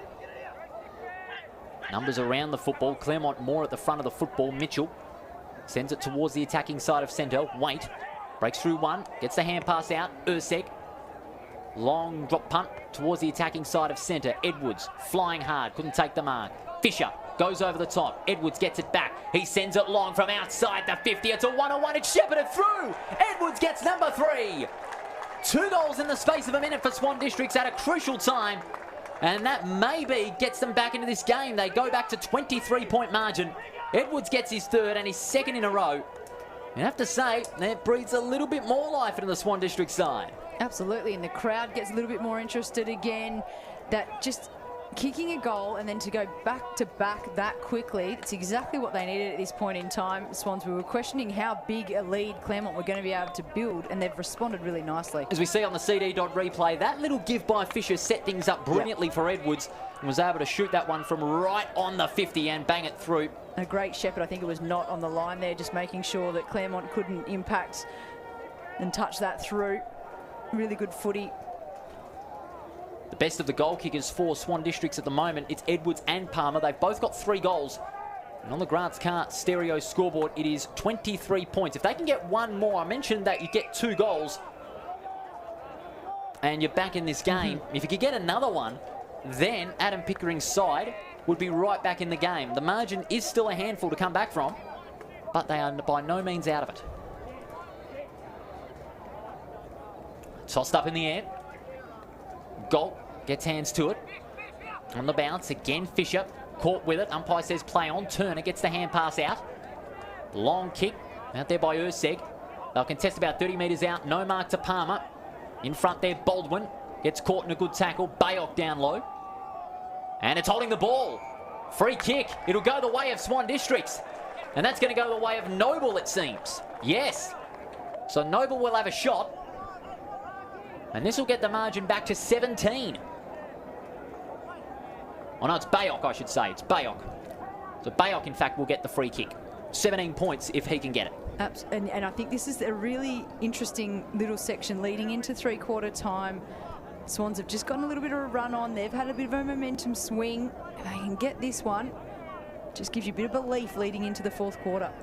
From 45 metres out, drop punt on its way. Never looked like missing. Bayok gets his first. Swan Districts are back in the game. Margin 17 points as we're nearing three-quarter time. Well, you can't fault their accuracy in front of goal, can you, Swans? No. 13-1 for the day so far. That's what's keeping them in this game, really. Even though they haven't been first to the ball a lot, it's their accuracy that's keeping them in this game. Claremont 6 behind. On the other side of that coin, they don't want to be inaccurate in this final quarter. They want to take every chance that they can. Yeah, 100%. Look, the lead was out to 35, and they've managed to get it back to 17. Not saying that's manageable, but right now for the Swans, they want to be next to score. Claremont, they desperately want to be next to score just to give themselves a breather again. And now it's 5 goals apiece for the quarter. Yeah. For Swan Districts. So if anyone who could break that deadlock, they'll certainly have the momentum, or bit of it, heading into three-quarter time. 13-1 plays 15-6. It's been a great game so far, and we've still got a quarter to go. And again, the bounce not going too well according to the umpire. Round one for the umpires as well, you got to remember. So a few skill errors there as well. That's right. And a great job, the umpires, once again, in round one. Tap favoured by Eastland. Goes out back to Spivey, who sends it long, and a fine mark. Running back with a fly to the ball there was number 25 there, and Alex Howard. Howard goes inboard. Howard, Fisher. And now they're building up a good chain here. Jetta goes inside the 50, but the siren goes.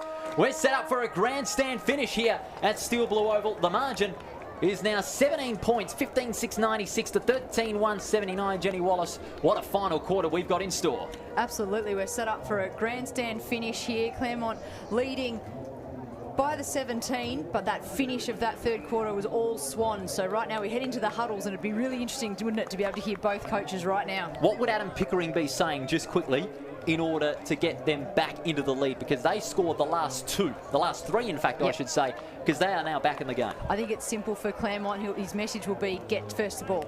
When we're first to ball, we dominate this fixture, so let's get first to ball. What a cracking final quarter it is going to be. Swan Districts only trailing by 17 points. Claremont still have the lead, but can they hang on in this final quarter after the break? We have all the final quarter action from Steel Blue Oval in this round one WAFL clash.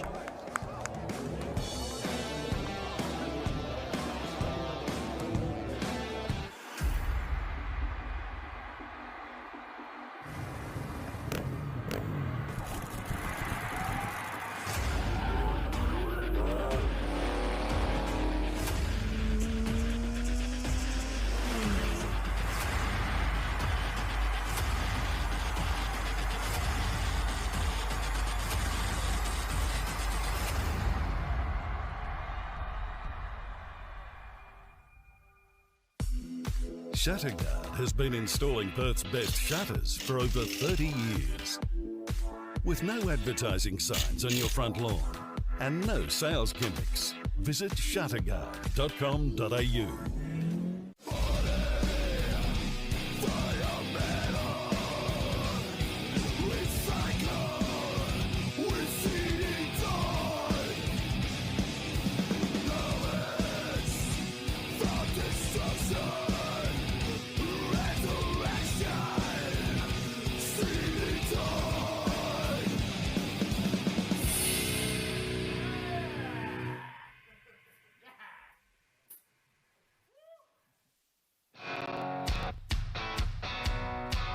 We're in for a grandstand finish here at Steel Blue Oval as we're about to get set for the last quarter in our WAFL match of the day in round one. 15-6-96. Claremont, they lead Swan Districts by 17, 13-1-79. Paul Persick and Jenny Wallace with you in the commentary box thanks to front row screens. Jenny, it's going to be a heart-stopping finish, make no mistake about it. It's going to be who wants it more in the first 15 minutes. Absolutely. Look, I think it's really interesting when you look at the numbers. Claremont, they're leading in every area other than hit-outs. Galt's had a fantastic day for the Swans as ruck once again, as we've come to expect from him. So you look at that and you see that dominance on the statistics side of things, and you see that reason that Claremont are ahead. However, the accuracy in front of goal from Swan Districts, and they're just, they've got a little bit of a never say die attitude that we just saw in that last 7 minutes of quarter three that we needed to see them respond.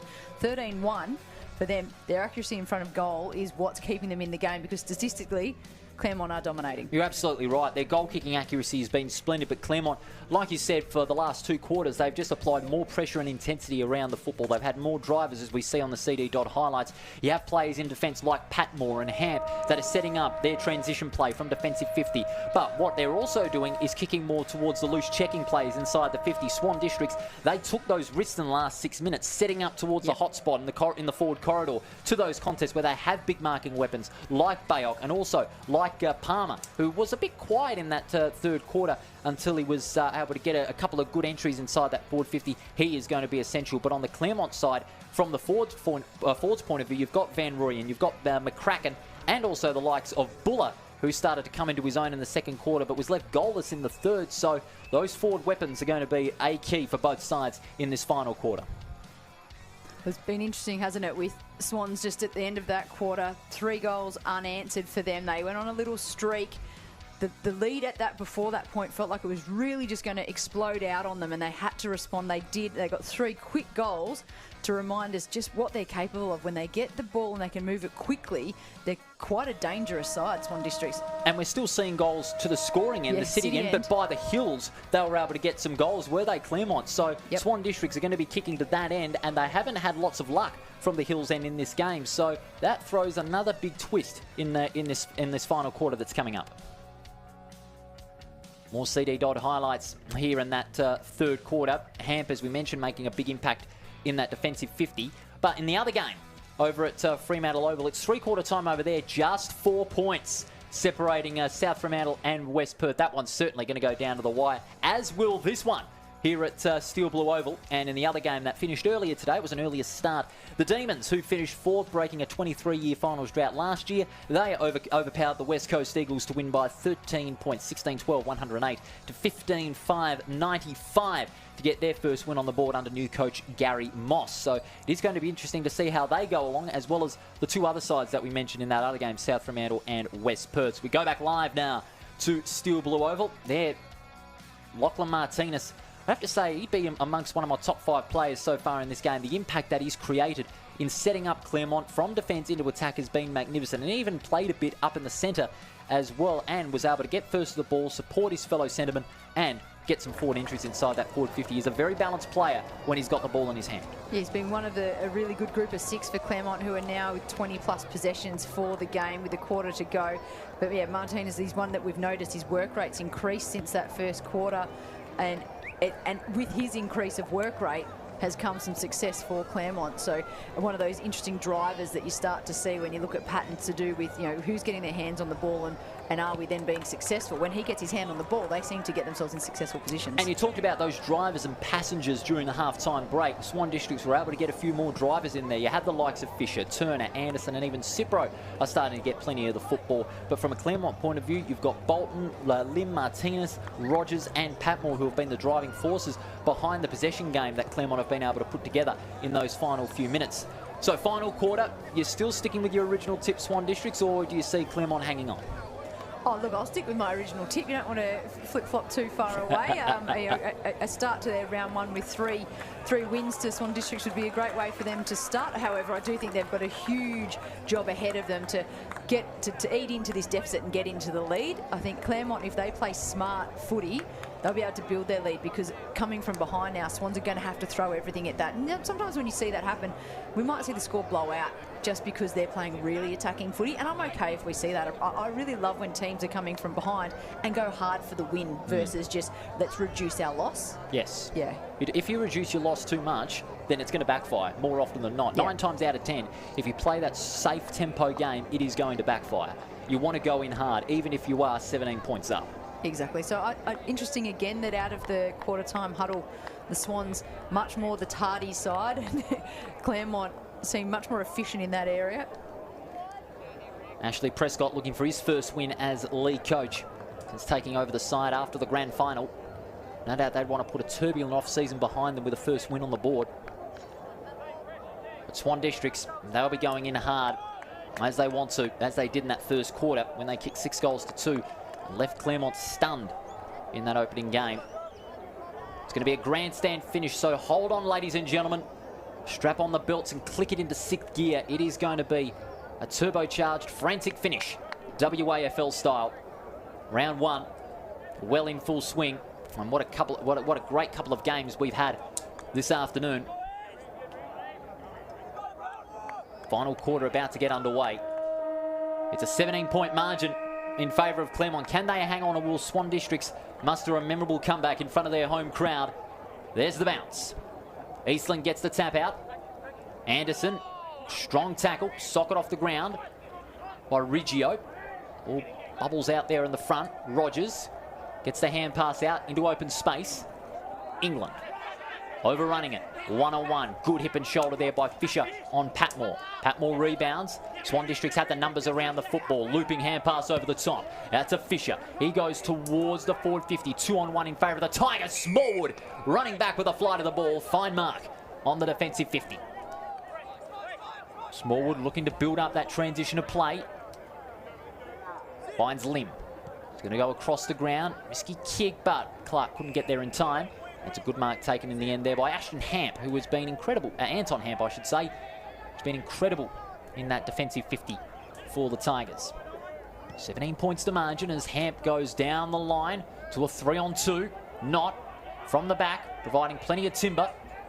Looping hand pass, gains some ground to Anderson. Anderson sends it long towards the forward 50, and there he is again. Anton Hamp.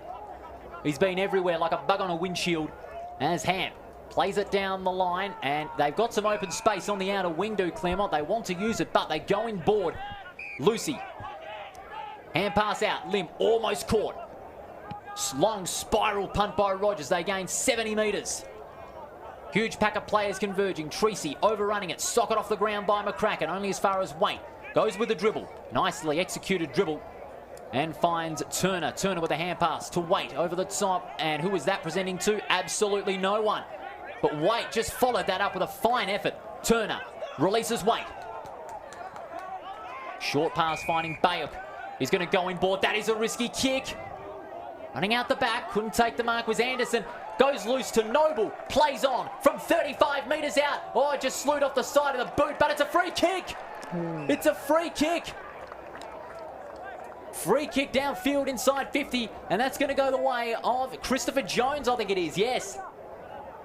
He was being held on to in the contest, and now this will be the vital chance for Jones to put Swan Districts only 11 points behind. He goes around the corner, bangs it through. The margin now 11 points in the first 2.5 minutes on the Grants Car Stereo scoreboard. That's a goal they desperately needed. Absolutely, that's exactly what the Swans wanted. They wanted first goal. That's 4 now in a row if you consider the 3 leading into the break. Claremont just giving away, you know, sometimes just that ill discipline just costs you, doesn't it? The kick from Noble, he really should have iced it in that moment, shouldn't he? He had time, he had a look around, then started to run on. The pressure came from a Claremont defender, which was excellent to never give up and run him down.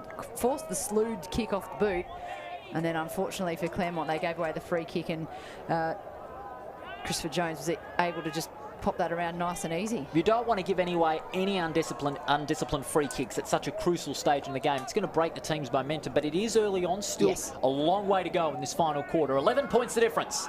Bounce favouring Eastland, and the umpire will have to do it again. That's about the 5th or 6th recall this afternoon. It's one of those things sometimes as a defender, you want to be nice and tight to your attacking player, your opponent, and you go a fine line, don't you, between giving away a free kick and ensuring you're applying pressure on the man. Tossed up in the centre. Eastland gets the tap out. Rogers, quick kick, clearing the centre square. Overrunning it there is England. It's now inside forward 50. Knott keeps it in front. It's a one-on-one between himself and Manuel. Keeps his balance, Knott. Fine effort towards Wade, and it's over the line. He had nowhere else to go. And it's going to be thrown in. Great play there, Tony Knott, the veteran, keeping his feet, keeping his balance, and allowing the ball to get a good sit in front of him. But he just had a couple of Claremont players converging on him late in that passage. To throw in on the half-forward line for Claremont. They both miss it. And look at that. Turner just came swooping in. And will send it down the line with the left foot. 2-on-1. Huge pack of players crashing. Collins applying the tackle. He's applying the pressure to Baldwin. Kept his feet. Collins. Oh, he just shanked it with the left foot. It was off the side and it's out of bounds on the full. That's a big opportunity because Jesse Palmer was running unchecked towards the forward 50 and could have provided a big moment for Swan Districts. He was trying to get it there. He knew where he had to go. He worked so hard just corralling the defender there. Able to get the ball in turnover and then just, completely off the outside of the boot. Switching up the plays, Claremont. They open it up to Hardesty. Goes back in board, finding Mitchell. This is what they love to do when transitioning from defence into attack. They've got to play it loose there in Spivey. Plays on. The hand pass comes out. Tracy goes for the pass out towards Manuel. And Manuel takes the mark. Again, that fine switch from defence into attack, Jenny, setting up a very good passage. Absolutely. That's Claremont at their best, isn't it? And again, you see, like Tracy then, he just ran unchecked the whole length of the field. I don't know who should have been on him or what part of the defensive structure should have shut him down, but just followed up beautifully, gets a little releasing hand pass and able to kick inside 50 and find the man. He's going to kick from a very difficult angle. He's only kicked one today. He's been held well by the Swans defence. But this goal could really hurt the black and white. From 40 metres out, low trajectory kick, and it's across the face for a behind. Kick 7 behinds now. 15-7-97, 14-1-85 on the Grants Car Stereo scoreboard. Swan District still in it, 12 points the difference. Turner close to the boundary line, kept it in with a good mark at full stretch. Turner sends it long. Fisher over the top. Well spoiled there by Rogers. He's looking to follow that up, but that's a good tackle. Looked like a throw. Umpire calls play on. Tracy overrunning it. Back to Rogers. Gets boot to ball. Loose checking there was a defender for Swan Districts, and that's a fine mark taken in the end there by Jackson Beck. Beck is going to send it out wide, finding Ursek. Plays on immediately, and Turner, who's been right in the thick of things in that defensive half. Yep, he's been excellent. Goes back in board. Galt gives it a big high thump. 3-on-2, well spoiled. Umpire calls play on. Anderson, no, that's Palmer, I should say. Feeds it off to Clark. Bounce favours Bayok. Can't take clean possession. Well played by Palmer. Good Shepherd off the ball, but it's holding on. Free kick. Bayok went for goal. And that, I think it's 50. I think it's 50 against Palmer, yes. Or is it? Yes, it is. It is. Oh, that could be a costly 50. Palmer just remonstrating there with the umpire. He's not happy about it. And the 50 and free kick will be taken by Patmore, who immediately gives it off to Bolton. Hand pass out to Mountford. Sends it long towards right half forward. Not from the back, a good spoil. Rebounding is Manuel. Good tackle there by Ursek. Players want ball. Umpire calls play on. Buller snaps around the corner towards the goal face. 2-on-1. Great spoil in the end there by Anthony Stevens. And it's another behind. 13 points the difference now, nearing the 8-minute mark. On the Grants Car Stereo scoreboard, still very overcast, but not as muggy as it was early on in the game. And the rain luckily staying away. Swans are going to move it on very quickly. Wait goes for a run. Kicks it direct and finds Riggio. They're going to open it up here. Turner, he's on his own. He's going to snap it round the corner. Jetta, he's got about 20 metres of space. Can he get the kind bounce? Good steady pickup from Jetta. Short pass. Bayok didn't get it in time. Umpire calls play on, but that was smart by Bayok. Short chip over the top and found Jesse Turner running in unchecked. What a great build-up that is, going coast to coast to steal a basketball term, coming from the goal square with the kick out. Some really clever sort of the way they took on the man on the mark and went inside, sold a bit of candy there, and they just went direct in, they up the guts. Turner looking for his first. He runs around with the left foot, goes towards goal, and he's got it! Jesse Turner's got another one! The margin now 7 points. 15-8 plays 15-1. Swan Districts, they are within a shark's teeth of snatching back the lead. Well, we talked about a couple of times now, we've mentioned the accuracy from the Swans has kept them in the game. 15-1 to 15-8, Claremont. And will Claremont be left to rue a few chances that they didn't put to bed? Well, if they can't tie up this game, the margin is now 7 points. And if Swan Districts get another, the margin's now whittled down to just a point. Some nervous coaches from both sides. It's still going to be on for young and old, make no mistake about it. 7 points the difference. We hope you can stay with us for the finish. It's going to be a frantic one, so hold on to your hats, ladies and gentlemen. It's going to be a real ball burster of a finish. Both teams 9 goal kickers so far today. Ball is bounced. Eastland gets the tap out. Overrunning it there was Fisher, but he gets clean possession. Hand pass intercepted by Edwards. What can he do? He's going nowhere further, but the ball trickles out somehow. England in a foot race there with Anderson. England wins it out. He's very good on his feet. He's got support there in Lucy. Sends it down the line, close to the boundary. Almost going over. In fact, it is. Will the umpire pay deliberate? No. Very lucky there. It's going to be thrown up. It's going to be thrown in about 80 metres out from Claremont's goal. They got it at their end. But Swan Districts, they've got the run at the moment. They've kicked the last 2. They've kicked 2 in the space of 5-6 minutes. Gold in front. It's the tap out. Eastland. Running it there was Clark. Caught in a good tackle. Ball bubbles out of there, and it's a high tackle. Free kick's going to go the way of the Tigers. It'll be taken by Edwards. Edwards is going to look for the hand pass. Bolton wanting it, but Edwards saying, I'll set it up. Not out the back, and a one-on-one there with Van Ruin. Van Ruin on the second attempt. Snaps over the shoulder from 30, and it's across the face for a behind. So that is 3 behinds in this last quarter. Swan District so far have got 2 goals. They're just going up in the ones at the minute. Claremont not able to really dominate and build their lead. It's been a fantastic comeback from the Swans so far. 28 points down in the third quarter, in fact, Jenny. And what a comeback it'll be if they can steal the 4 points. But it is not over yet. Turner's kick, spoiled there by Bolton. Fisher, was he held on without it? Umpire calls play on. Great gather by the Sandover medalist. And fine disposal too, finding Jones. Jones, it's a well-weighted kick towards Bayok.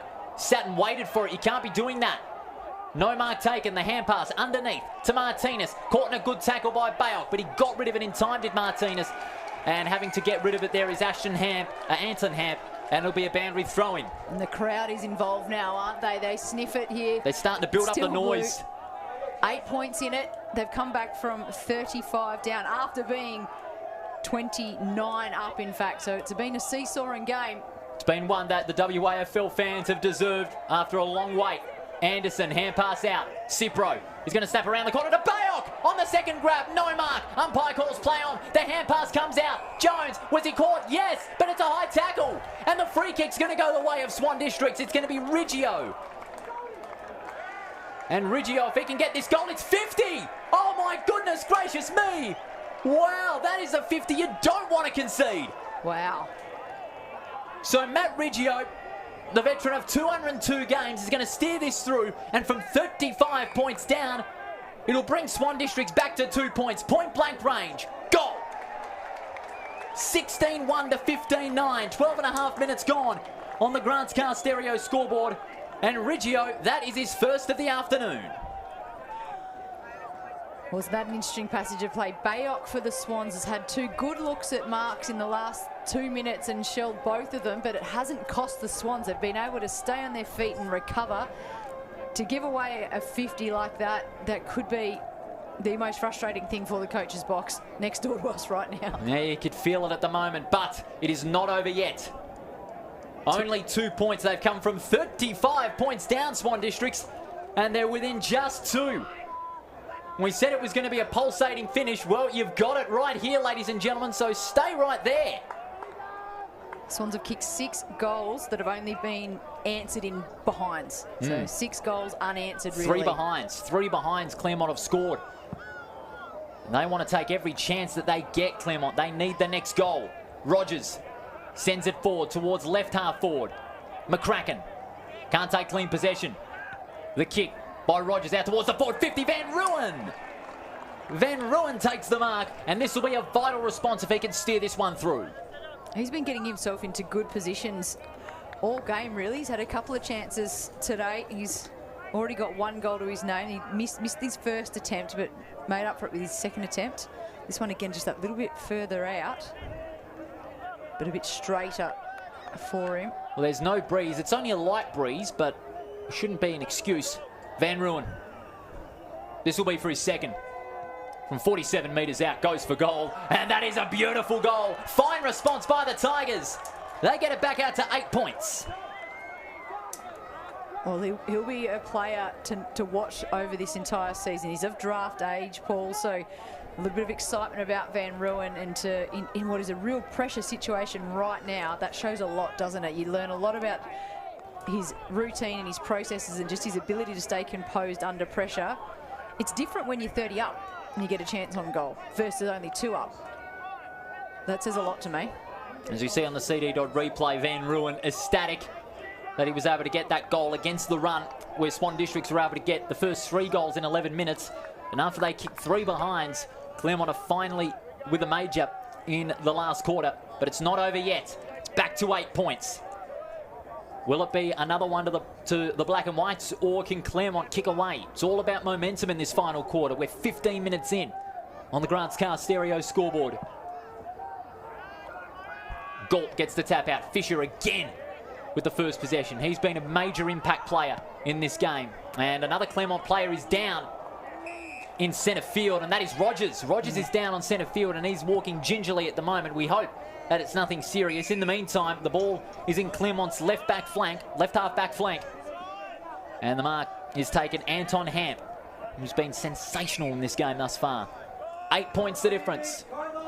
Hamp sends it long down the line, not out the back there, no mark. Sitting and waiting for it there was Howard. Anderson is going to snap it over the shoulder, and it goes nowhere but over the boundary line. And good news for Claremont. Rogers looks like he's been able to run off whatever that bit of discomfort was. Must be cramp, I'd reckon. Claremont go back in board, and there's Rogers again. Looping hand pass over the top, releases Lim. He's going to send it from 55 metres out towards a one-on-one. No mark taken. Stevens out the back. He decides to let that one go. And it'll be a throw-in, but Claremont have got it at their end. Yes, exactly where Claremont want it to be. They want to lock it down inside their forward 50 for as long as possible. Get some reward for work. Build the lead further. Throw in, they'll contest about 20 metres out. Galt tries to snatch it from the ruck contest. Good tackle applied on by Turner. And that is on Tracy. No, in fact, it's McCracken, I should say, but the umpire will say, give it to me. Sky's still darkened here at Steel Blue Oval. The lights are not on. Umpire hesitant in what to call there. They wanting holding the ball, Swan Districts. They're going to get it. The free kick will be taken. This is where the home crowd factor can come in. Certainly does. It's been widely talked about in the football community. Goes for the short pass to Spackman and finds Corey Galt by the hill. Bombs it long, down the line. Edwards over the top, no mark. Good crumb there out the back. Hand pass out to England. Sends it back into that attacking 50. No mark taken. Claremont have the numbers out the front of the football. Manuel breaks through the tackle, goes for goal, and he puts it through. They've got the last 2 goals now. It's now back out to 14 points. 111 plays 97 on the Grants Car Stereo scoreboard. Manuel has got 2 goals for the game now. That's his first since the 19-minute mark of the opening quarter, as we see here on the CD.replay, Jenny. Great gather by Manuel from 20 metres, and he knew it. That might be the sealer for Claremont. He was just strong enough through the hips, wasn't he? It was Jackson Beck, number 42 for the Swans, who he had a chance to tackle him and wrap him up, but he just couldn't bring him to ground. And then Manuel was free of that tackle, and you saw as he burst free, I should say, that Beck slapped his hand on the ground, really disappointed in himself for not sticking that tackle, knowing it was costly to the Swans. Could that be enough to ice the game? One senses perhaps the moment may be gone for Swan Districts, unless if they can score this next goal quickly. It's still 18 minutes, and there'd be about 13, 14 minutes of game time left. But one would sense that Claremont are home. Galt gets the tap out. Bolton can't take clean possession. Galt recovers. He's caught in a good tackle by Eastland. Anderson breaks through one, finds some space, sends it long towards the forward 50. Palmer in front. Oh, he should have taken the mark. He was in ideal position. Bale goes in hard at ground level. The hand pass comes out, and now Claremont are away again. Only momentarily, however. Swans have the numbers at the back of the ball. Well smothered there by Martinez. What a game he's having. England. Hand pass out, and now they switch up the play. They've got space open on right centre wing. Mitchell. He's going to go for the short pass and stifle the tempo. Rogers. Looking for 50, but that won't happen. Rogers. Will he go inboard? Umpire says, get on with it, please. Van Ruin up forward. Tony not. Oh no, that's Urseg, I should say. Urseg with the mark, and at fullback, Urseg goes for the pass, tried to play it safe across the goal face, and the mark's been taken by Barton. You'd have to say Urseg would be disappointed with himself in that one. Oh yeah, absolutely. Goes up so strongly, and instead of going for the spoil, strongly brings down a defensive mark, and then just undoes all his good work by chipping it across, but not executing that skill properly, and it just presented here for Barton the good chance to really put some icing on this win. So Barton, this will be for goal number 3. And it'll be from 25 metres out on a slide angle. Drop punt on its way. And you could safely say, signed, sealed and delivered for the Tigers. Barton gets his 3rd goal. And the margin stretches out to 20 points on the Grants Car Stereo scoreboard. 1:17, playing 97, 20 minutes elapsed. And Jen, that will be Claremont's first win of 2021 and the first for Ashley Prescott as lead coach. Well, you would think so, wouldn't you? And just so unfortunate for Ursig, because, as I said, he took the aggressive and attacking option in defence by jumping up high, taking a strong mark overhead when he could have spoiled. He could have gone for the boundary line. He could have looked to slow the game down that way. Took the aggressive option because they're trying to go for a win, which I said at the 3/4 time break. I enjoy seeing teams go after a win. Lose trying to win is always something that impresses me. Unfortunately for him, trying to do the switch and release and get them to release down the other side of the ground just didn't work for him. He's handed over a goal. And that's what we talked about before the 4th quarter began. You can't afford to play it safe too much. No. If you play it safe too much, then the momentum's gone. We're at the 22nd minute. 20 points is the difference. Edwards out of the centre. Good hand pass out to Eastland. Eastland straight away sends it long towards the forward 50. Great gather there by Barton. He's caught by Urseg. Good tackle. Umpire calls play on. Hand pass comes out to Manuel. Manuel for his 3rd, and he's kicked another one. Well, they're just putting further blows into the Swans at the moment. Manuel gets his 3rd goal, and the margin stretches out to 26 points. We've played 22 minutes on the Grants Car Stereo scoreboard. Well, there'll be sections of this game that Claremont as a club will review and be like really, really impressed, and they'll be so happy with the way that they've played and it's ticking all the boxes with their processes. Then there'll be other sections where they kept Swans in the game. So they'll need to address that moving forward in the season. Swans, however, they came into this game as underdogs with, I don't think anyone really thinking they were going to take the win. We expected competitiveness, and we've seen that. We've seen a blueprint of what they're able to do if they can put that out there for 4 quarters. But in the end, you could say that Swan Districts just run out of legs after the first 15 minutes. When that goal was kicked by Van Ruin, you'd have to say that was when the momentum got stifled out. And then Claremont have just gone on this run in the next 7 minutes with the next 3 goals. Ball out of the centre, off the ground, England, but he'll get pinged for kicking in danger. Well, the style of play for Swans that we've seen so far today is much quicker, almost the chaos ball. Getting himself in trouble there. Yeah, Galt putting himself under a little bit more pressure there, but was able to find Clark. Clark is gone, and a beautiful tackle holding the ball. Well, you could say the pressure and intensity has just been there for Claremont all throughout the second half, despite conceding 5 goals themselves. Claremont had the margin whittled to 2 points at one stage, but then when those 3 goals came around, the pressure and intensity is just lifted from the Tigers, as you would expect from a grand final side. Umpire will say, give it to me, and it'll be on the 50. So yeah, plenty of positives for the Swans, just having to look at how they can maybe play some slower football to make sure it doesn't race away from them at times, but their attacking footy's been really good to watch. A lot of good positives to take away, I'd have to say, Jenny, absolutely, for Swan Districts. There will be some improvements needed, as you said, but I reckon they'll be a side that'll look to be on the up in 2021 with a full season that we've got. Claremont, well, they're going to continue their path for that redemption. They are wanting a premiership that came so close yet so far last year in that memorable grand final. Eastland in front, Bolton overruns it. Turner gets a hand pass out, but the umpire has called for some holding on. It was a non-controlling umpire, and it's going to be a free kick. Be a free kick going the way of Bolton. Former premiership player and, of course, Sandover medalist with the Tigers. Having the lead change has been interesting in this game, or just the building out to a 29 lead. Then there was a flip over and it was a 35 lead, and then Swans have come back and now it's blown back out again to a 26 lead.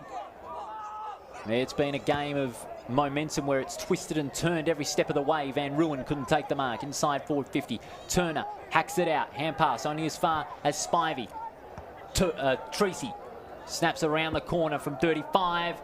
And it was touched there on the goal square for a behind. 19-10, 124.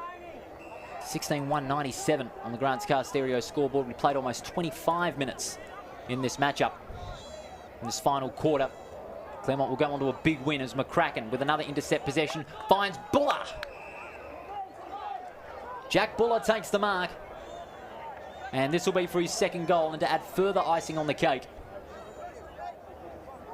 In the margin, he'll look to stretch it out to 33 points if Buller can get this goal. And again, it's all down to that composure and forward pressure that they've been able to exhibit, Claremont, in this final quarter when it mattered the most. So this will be for Buller's second and a 33-point margin. From 47 metres, gives it everything he's got. And it's across the face for a behind. So they've kicked 6 goals so they've kicked 4 goals in the final quarter, but they've also kicked 5 behinds. So they've impacted the scoreboard, and that'll be another positive for Claremont to take away out of this final quarter when reviewing this result. No doubt Ashley Prescott will say to them, guys, capitalise on every chance you get inside that forward 50. You've got to make sure it's more than 6 points on the board. That's what you've got to do if you're a Claremont side, as the ball is back inside that forward 50. And it's again rushed through for a behind. 19-12 plays 16-1. In the last few minutes of this game, Swan Districts looking for one more chance, a consolation perhaps. Turner sends it down the line, good spoil from behind. But with the crumb is Palmer. He's pushed up the ground in this second half. Palmer goes inboard, 3-on-1. Claremont were always going to get that in that particular situation as Rogers goes out wide to find Patmore. Hand pass out. Goes down the line to the path of Buller. No mark. Good regather from Buller. Out to Edwards. Goes past one. Couldn't get past the second. Caught in a good tackle. But Claremont again with plenty of numbers out the back. The kick out towards Manuel. Couldn't take the mark. He's held. That's a free kick.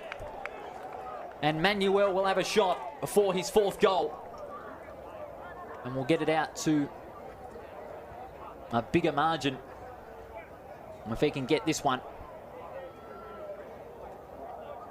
A 35-point margin if he can kick it. And again, Swan Districts, you could say, they just about run out of legs. Absolutely. And it happens, doesn't it, when you try and throw everything at it to force a come-from-behind win. Manuel, first goal kicker for Claremont today in that first quarter that looked like it was really getting away from them. And his 50th game too. And he'll look for 4 from 30 metres out. Directly in front, never looked like missing. Manuel has 4. And a fitting celebration for his 50th game. He's kicked 3 in the last quarter, as he did in that second semi-final. And they stretch it out to a big, big lead. 35 points in this game on the Grants Car Stereo scoreboard. We've played 28 minutes in this final term. And you see on the CD.replay, Jenny, Manuel, he's making the game his own. He's got the capacity up forward. to really take the game back his side's way with his goal kicking and his impact up forward. Yeah, absolutely. I think we started the game wondering what effect the loss of Alec Waterman was going to have on Claremont, and Manuel stepped up really well, hasn't he? You know, his pre-season was good. He kicked 4 goals, 4 behinds for his pre-season, the couple of games that they were available to them there. And in this first, you know, let's call it proper hit out under the pressure of round 1 footy, he's collected 4. He certainly has lived up to the pressure, we could say, as Alexander Manuel in his 50th game. No doubt it'll be a fitting celebration for him and all his teammates and all those over at Claremont tonight.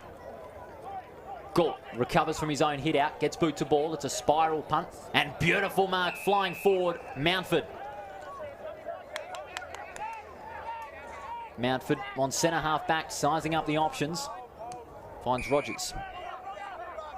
And they're just going to chew up the time here as much as they can. They know they've got the 4 points in the bag. And with the greater score compared to Perth, Peel Thunder, East Fremantle I should say, and Subiaco, they'll be the team on top of the ladder at the end of the round. Mitchell releases Patmore on debut from on the 50, sends it towards goal and has missed. 2013 playing 16-1. We're into the last few minutes or so of this match. Swan Districts are going to enter it forward now. The kick from Waite finds Stevens. Biggest lead of the day too now, Paul. 36 in front. That's right. Turner. Turner's going to go inboard back towards the corridor over the head of Cipro. Good work by Cipro keeping it out in front. Hand pass to Edwards. Goes to a one-on-one on the goal square.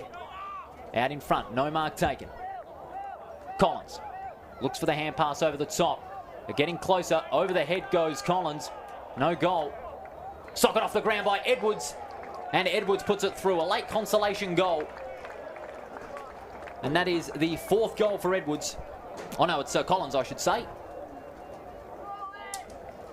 And Collins gets a late goal at the 30-minute mark on the Grants Car Stereo scoreboard. The margin now 30 points.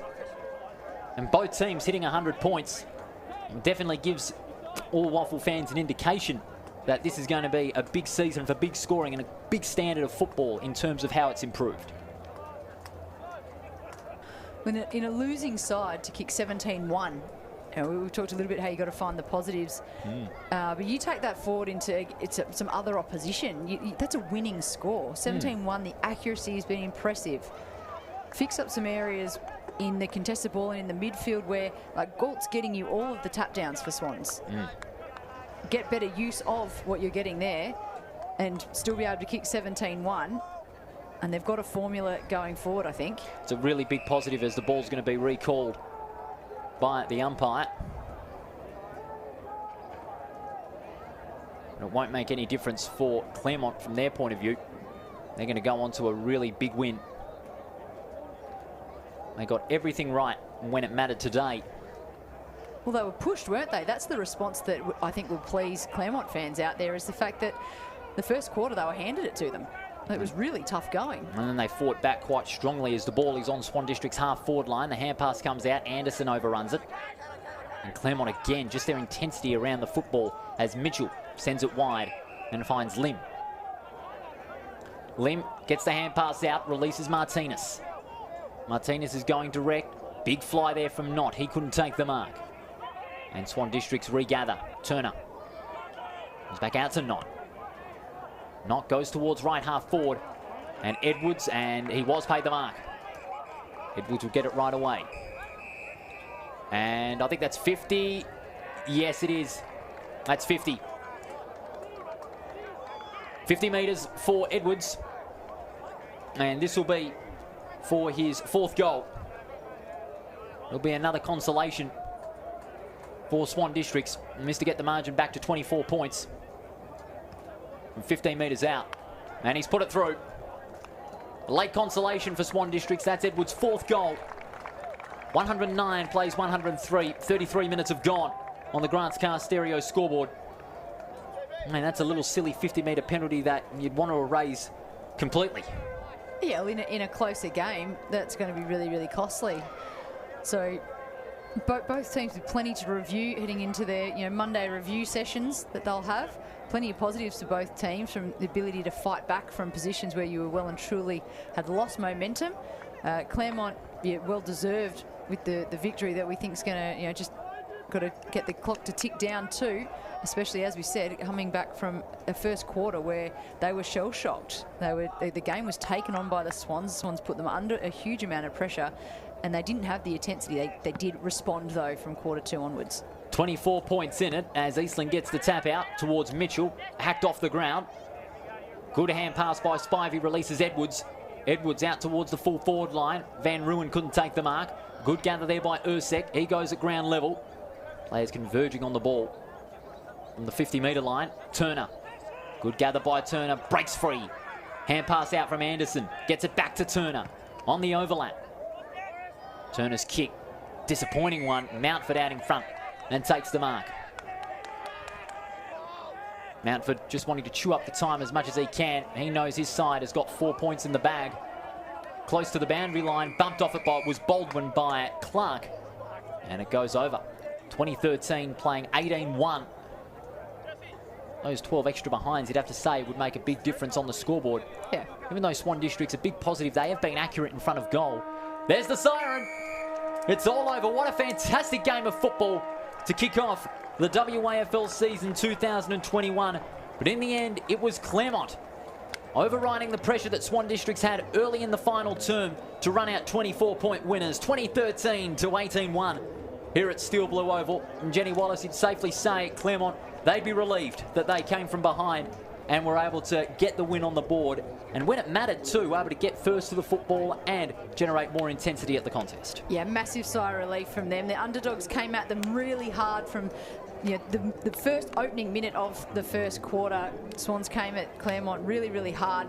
They managed to absorb that pressure and come back in after the break in the second quarter and really assert their authority and impact the contest. They were better in possessions, they were cleaner, they were finding their targets. They were then pushed again when Swans came at them again really hard and tried to get themselves into a winning position. So credit again to Swans in that perspective. But Claremont able to again absorb that pressure, and then when given the opportunity, they just went bang, bang, bang, bang, and got their lead straight back up to that 24 and a comfortable mark. So they went in for the kill. Yeah, they will breathe a big sigh of relief, but they were made to work really hard for that win today. And it was in that second quarter where it was all set up for Claremont. If you're looking at it from a momentum point of view, 8 goals to 2 in that second quarter really set things up for Claremont for the final 2 quarters, unbeknownst for that Swan Districts comeback that they had early on in the first 15 minutes of that final term when they started to get the run on, get on top of Claremont in those key passages. But when Claremont got those 4 goals in a row, with Van Ruin, Manuel getting those 2 and Barton getting another one amongst those, that's when Claremont finally said, okay, let's sew it up, let's go in for the kill, and that's what they did. And they were just really impressive with their transition from defence all the way through, and they would have a sweeping play that would go the length of the field and get themselves into a scoring position. So we saw highlighted their ability in defence to be calm and composed and work their way out of it. They had, through the midfield, their midfield was dominant, and they had a lot of possession getters in that midfield area that helped them get the scores on goal. Plenty of goal kickers for both teams, which will please both sides. And for Claremont, just the fact that they were able to absorb that original pressure and then just show their dominance as they should have coming into this season. Final possession count for both sides. Jesse Turner with 34 possessions, Samuel Fisher with 33, Frank Anderson with 26 for Swan Districts, and Joshua Cipro with 18. And Thomas Edwards, he kicked 4 for the Black and Whites. Jesse Palmer with 3, Lewis Jetta 2 telling ones in the opening quarter, and Braden Noble also with 2 for Claremont. Alexander Manuel, like he did in the second semi-final, he finished up with 4 goals. Barton with 3, Edwards, England and Van Ruin 2, and 1 apiece to Bolton, Buller and Eastland. And you could safely say it was Claremont's day over here at Steel Blue Oval. It was a fascinating game to open up the WAFL season for 2021. And what a bunch of high-scoring games. All teams that have won this weekend scored over 100. That's simply incredible. You wouldn't think that would happen some 2 or 3 years ago when the new rules came in and were harshly criticised. But now, with the man on the mark, the 666, I think it's finally come into place now for WAFL football, or State League football for that matter, that it's fast, free-flowing. That's what the fans and players wanted, and now it's back. Yeah, that's right. We saw that in display today. I thoroughly enjoyed it. The crowd here got not the result they were after. They wanted to go clean sweep for the day, but they got to see some fantastic footy, end-to-end footy. And as you just mentioned, that's part of what we're craving, and it was great to watch. I think Claremont answered some questions. We came in going, how will they go without Waterman and Busher at both ends of the field, attack and defence, and they've answered it today and shown us what they can do. And Claremont, with their greatest score, they will go to top spot on the ladder after round one. The grand finalists, they are beginning their quest for redemption on a positive note. They are victorious by 24 points, 2013 133 to 18-1 109. Jenny, it's been an absolute pleasure. Fantastic stuff as always. We hope to call together again in some time during the future in WAFL 2021. On behalf of Benjamin, Matt Williamson, and of course all of the Front Row Screens team, this is Paul Persick wishing you a very good evening. Keep yourself safe, Western Australia, and we look forward to more WAFL and WAFLW action on Front Row Screens in 2021. Bye for now.